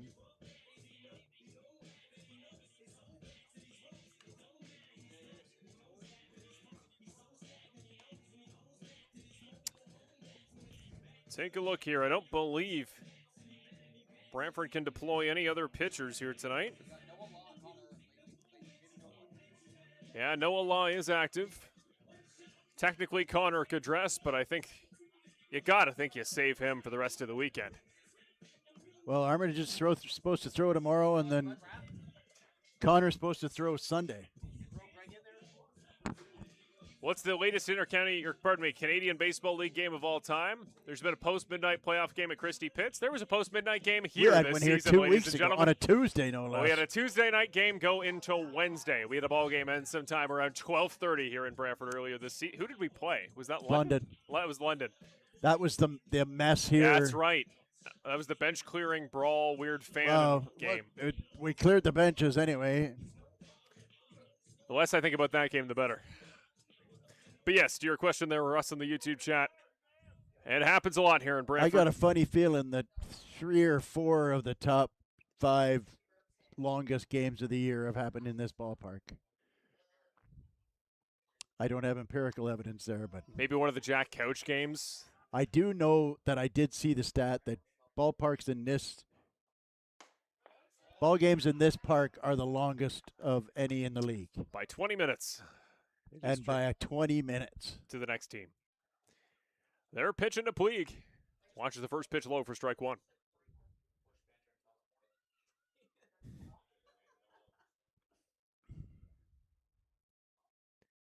Already going to have a quick chat. You can hear the crickets very pronounced here tonight at Arnold Anderson. Well, like I say, after 4 hours, a lot of people heading home to bed. And 3-run lead now in the 11th. Sent a few more to the parking lot. I'll reiterate it again. I think the Maple Leafs, they had a really great opportunity if they could come back early. If they produced the runs that they did a little earlier in the ballgame, I think they had a chance to really make good on very few pitchers tonight. Don't forget Veselinovic. It feels like a year ago. But all those innings, over 100 pitches tonight, went very deep into this game, and then Toronto comes back, but they've had to use a lot more pitchers since he left the ball game. And I think Toronto, for the sake of this weekend, this could have been really valuable if they could have won this game with only 2 or 3 arms.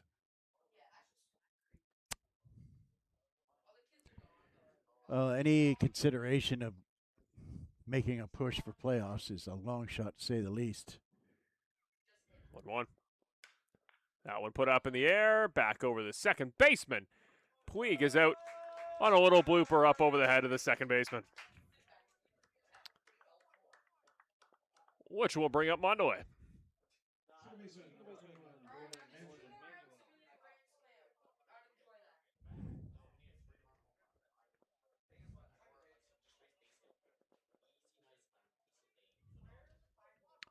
Mondelez up for his 7th time tonight. Only the 1 hit, but it was a 2 RBI single. Also a pair of walks.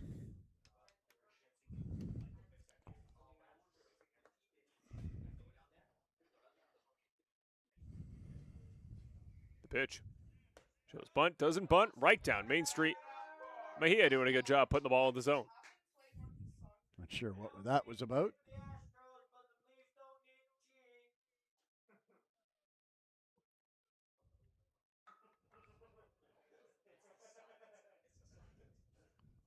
0-1.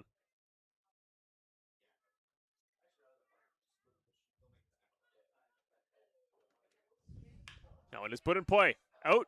Just out of the reach of Cantor. The runners will check up. And that is another hit for Toronto.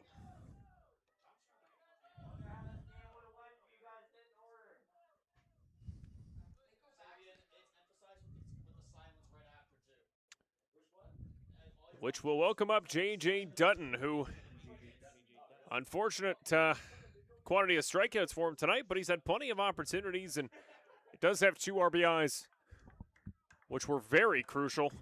I believe he made this game 7-5. Down 7-3 originally was Toronto. Does have 4 punch-outs on the day, though. Now looks at 2 in front of him.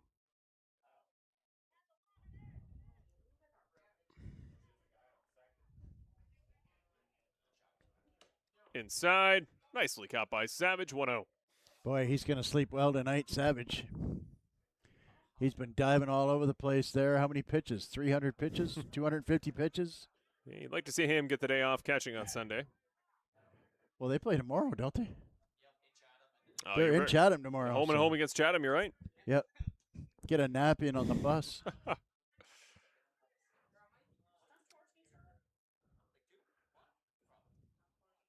Well, tomorrow's game versus Chatham will become today's game versus Chatham in about 32 minutes.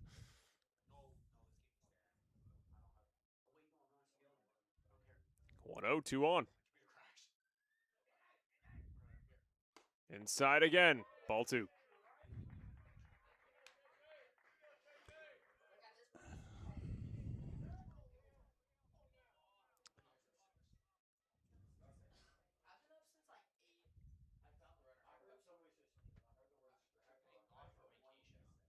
Mejia.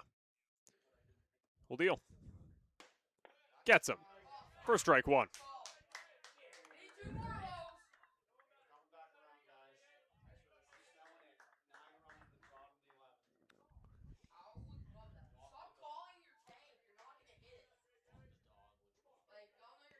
Mejia facing Dutton. 1 out. Here's the 2-1. Check Is that. there a swing? They don't even check it. 3-1.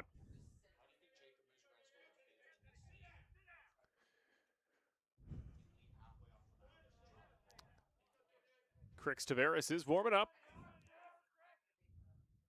Still no pinch hitters tonight. Toronto is stuck with the same 9.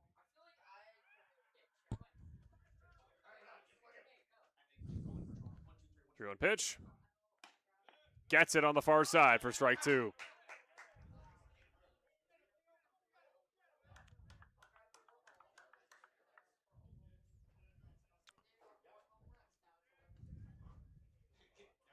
Full count. Is Dutton thinking strike? That one is just barely fouled off down the first base line. Very nearly became the 5th punch out of the game for Dutton, but he got a piece of it. Nice job there fighting off a tough pitch.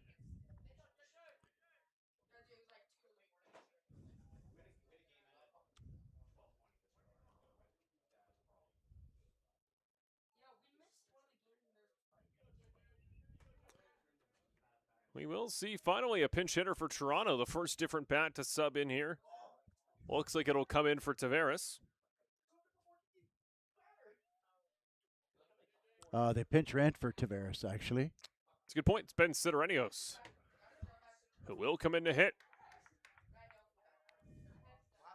Who proceeded to get doubled off of second base, excuse me. 3-2 gets a called strike 3. That is J.J. Dutton's 5th strikeout on this Friday night.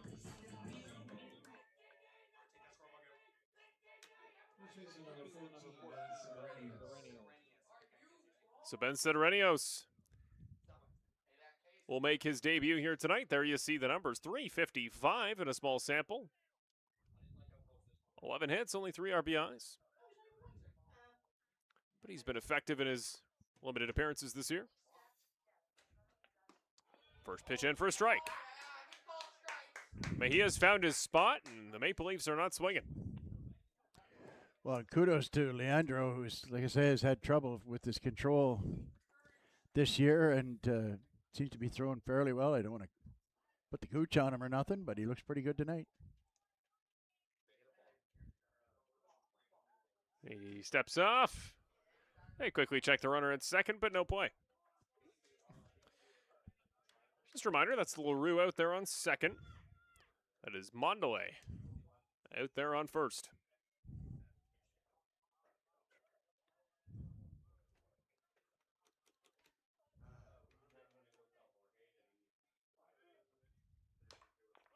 Ball sent down foul to make it 0-2. Do you keep it in the zone here if you're Mejia, Brian, or you just start trying stuff, just trying to get a swing and a miss? Fill up the zone, man. Fill it up.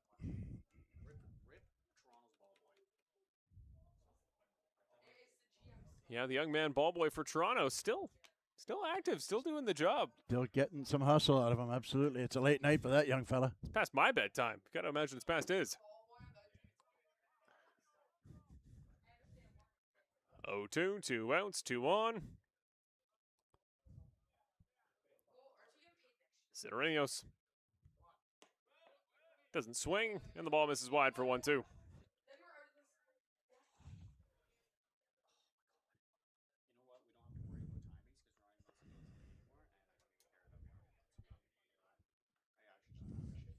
Looks like they moved Lefebvre. I didn't notice this until now. They moved Lefebvre over to third base.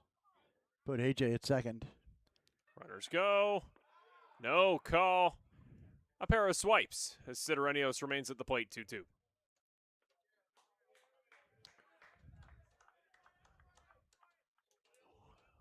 Didn't end up being competitive, but the stolen bases will go down in the box score all the same.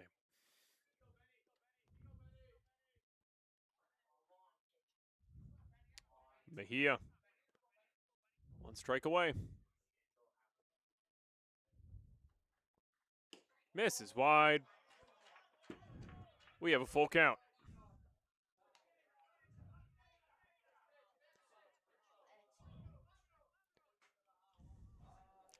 Yeah, your estimate, Brian, was somewhere in the ballpark of 300. To think Savage has been out that long.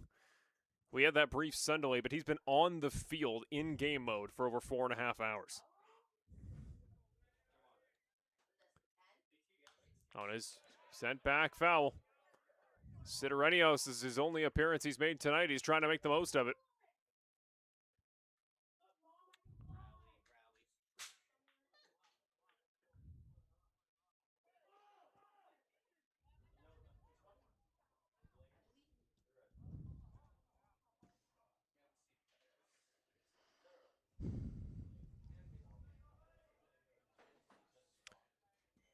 And the batter's going to call time.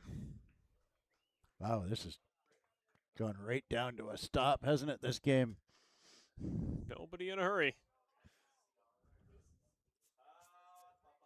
Full count, 2 outs. Mejia just needs to hit the zone. Now one up in the air, foul into the parking lot. I'm gonna have to go look at the box score after the game. I cannot imagine how many combined pitches this has been.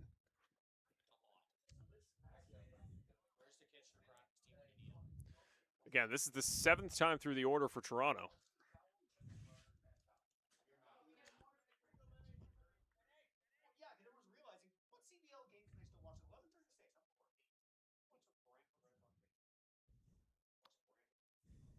Full count, 2 outs, still Sidorinios. Up high, they check the swing, and they're going to give it to the pitcher. They say he went around, and Sidorinios will argue with the first base umpire. And to every fan in the stands, it is a relief. That is a called swing. That is an umpire that wants to go home. Yes, it is, ladies and gentlemen. The first base coach is out to chat with him. Yeah, you think? Somebody's got to help these guys get out of an inning, apparently. Well, they skipped a man in the batting order, and then they Now, I will say that this go about against him. that. The guy who batted out of order flew out. So it is really not. You can understand the argument. It didn't. I don't know. You don't know what Connect's going to do. One of the runs there is an intentional walk on Puig that wouldn't have happened had Connect. You just question what Connect would have done at the plate. Not the point. I don't want to relitigate it, but just I guess the argument would be there you go. There's been a little bit of a operations thing go both ways. So yeah, the only difference would have been that the batter would have been out if I want to say Brant. Was it Brant? Who's that? That was. It was Dutton. It was Tavares. And So Dutton had got caught out. Connect was up. Okay, Connect so was here's back. the thing. Connect was up. Brant came up and flew out to the outfield. Yep. So he would have been, if he gets a hit, that place is out, and then Brant comes back up again with one out. So the only difference is that there was still one out. It's just you're one further down in the order. Right, but the argument then being That's one closer to getting the top of the order up. right. I get that. You're out because that Puig intentional walk, different scenario had Right. there been two outs, right? Like that's I guess the view of it. But either way, the Brantford Base Invaders and a ball game that is just a few minutes short now of midnight here in Brantford will go into the bottom of the 11th, and this isn't over. Do not forget, we saw a comeback from 9 innings. It was a 7-1 lead Brantford. Toronto brings it all the way back now to 10-7. That's one of the great jokes I've ever heard, ladies and gentlemen. Just took place here at the ballpark.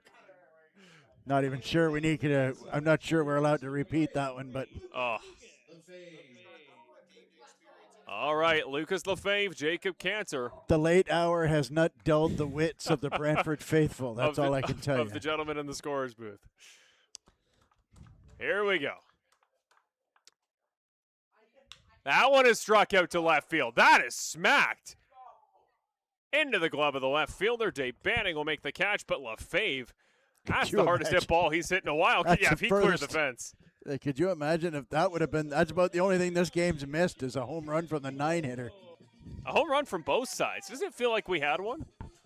We have not had a home run. We had Brody Black knocks one off the wall for a triple. We had Holgren put one. I got to think We had 420 four. plus. We had 4 foul ball home runs. 2 by Ortega alone. If we're playing cricket, the score is even higher. Truth. Here's Jacob Cantor for his 6th time here tonight.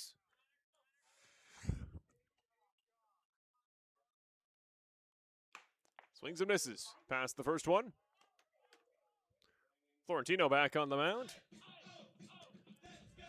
I get the distinct sense that unless it's very outside the zone, that the Brantford Base Invaders bats are going to swing at pretty much everything they can get a hand on.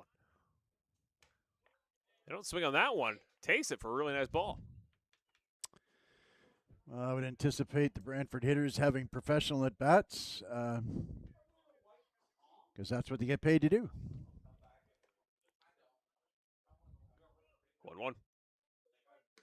Misses wide. Nicely caught there by Brant, who's also, don't forget, been in this game for almost 5 hours.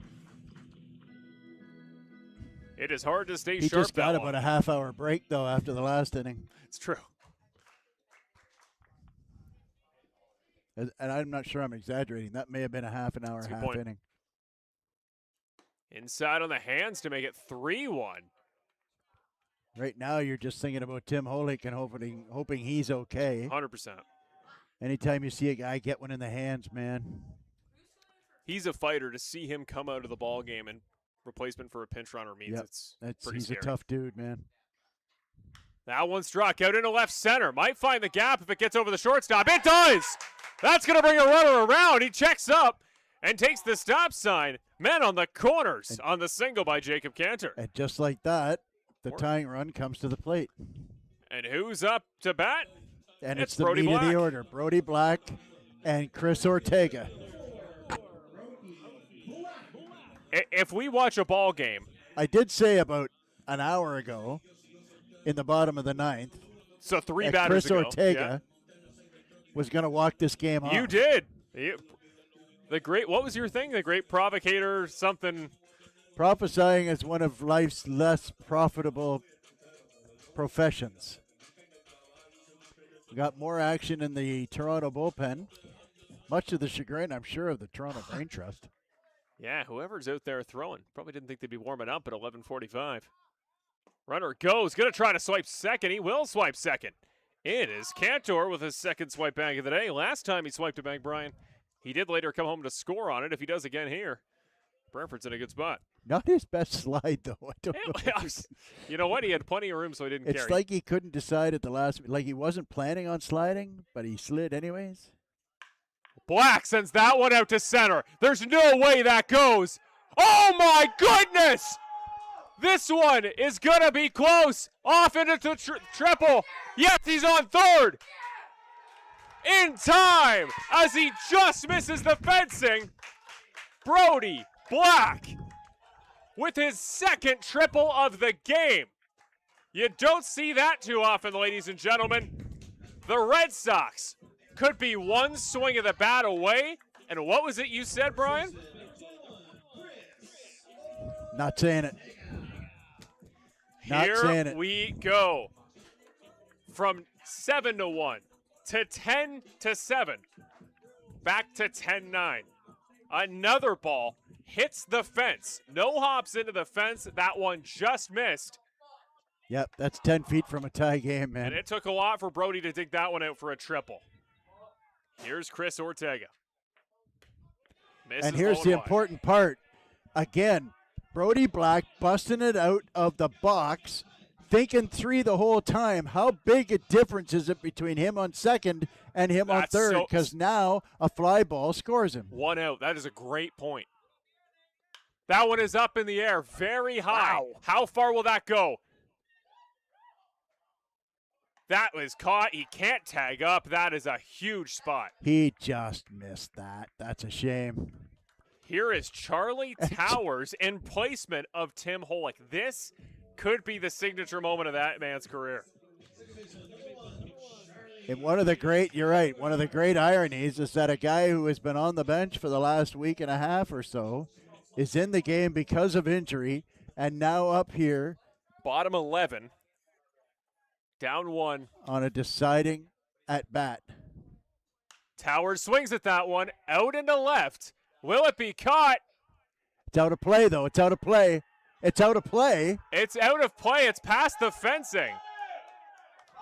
That's out of play. That ball is not in player's ground.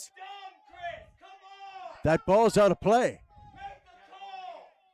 That ball was caught out of the playable area. The umpire is saying he was still in play when he made the catch. Waiting on an official. The Maple Leafs think they've won it. They are celebrating what is believed to be a legal day banning the third catch base umpire says he was still in play when he made the catch. I mean, what do you say? What?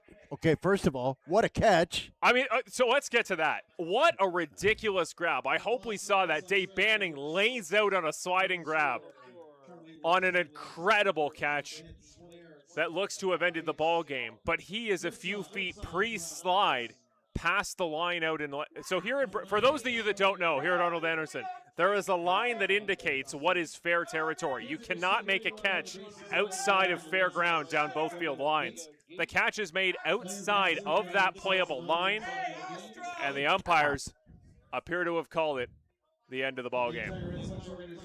Which means the Maple Leafs win this one, Brian. One of the most, what's the word, insane games you'll ever see in this league. That was crazy. That was a crazy ball game from about the sixth inning on.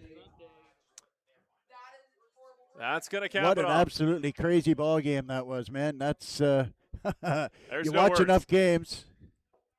Well, the Base Invaders, as it looked for a while, maybe the special edition jerseys don't mean a win, but they do mean a lot of fun. That was a crazy one. We thank you for joining us for the extra innings tonight. For anybody still with us, you are a huge fan of baseball, you're a great CBL fan, we thank you for joining us tonight. Whether you're watching us from Brantford, Toronto, anywhere in between, thanks for joining us on Mr. Lubin Tires, Brantford Red Sox Baseball. Back at home against Chatham-Kent. Don't miss us, Sunday at 2 o'clock. Myself, Marshall Crocker, and Brian Hawley will be back on the call with you. Have a great rest of your night. Enjoy your weekend. Stay safe. and we will see you very soon.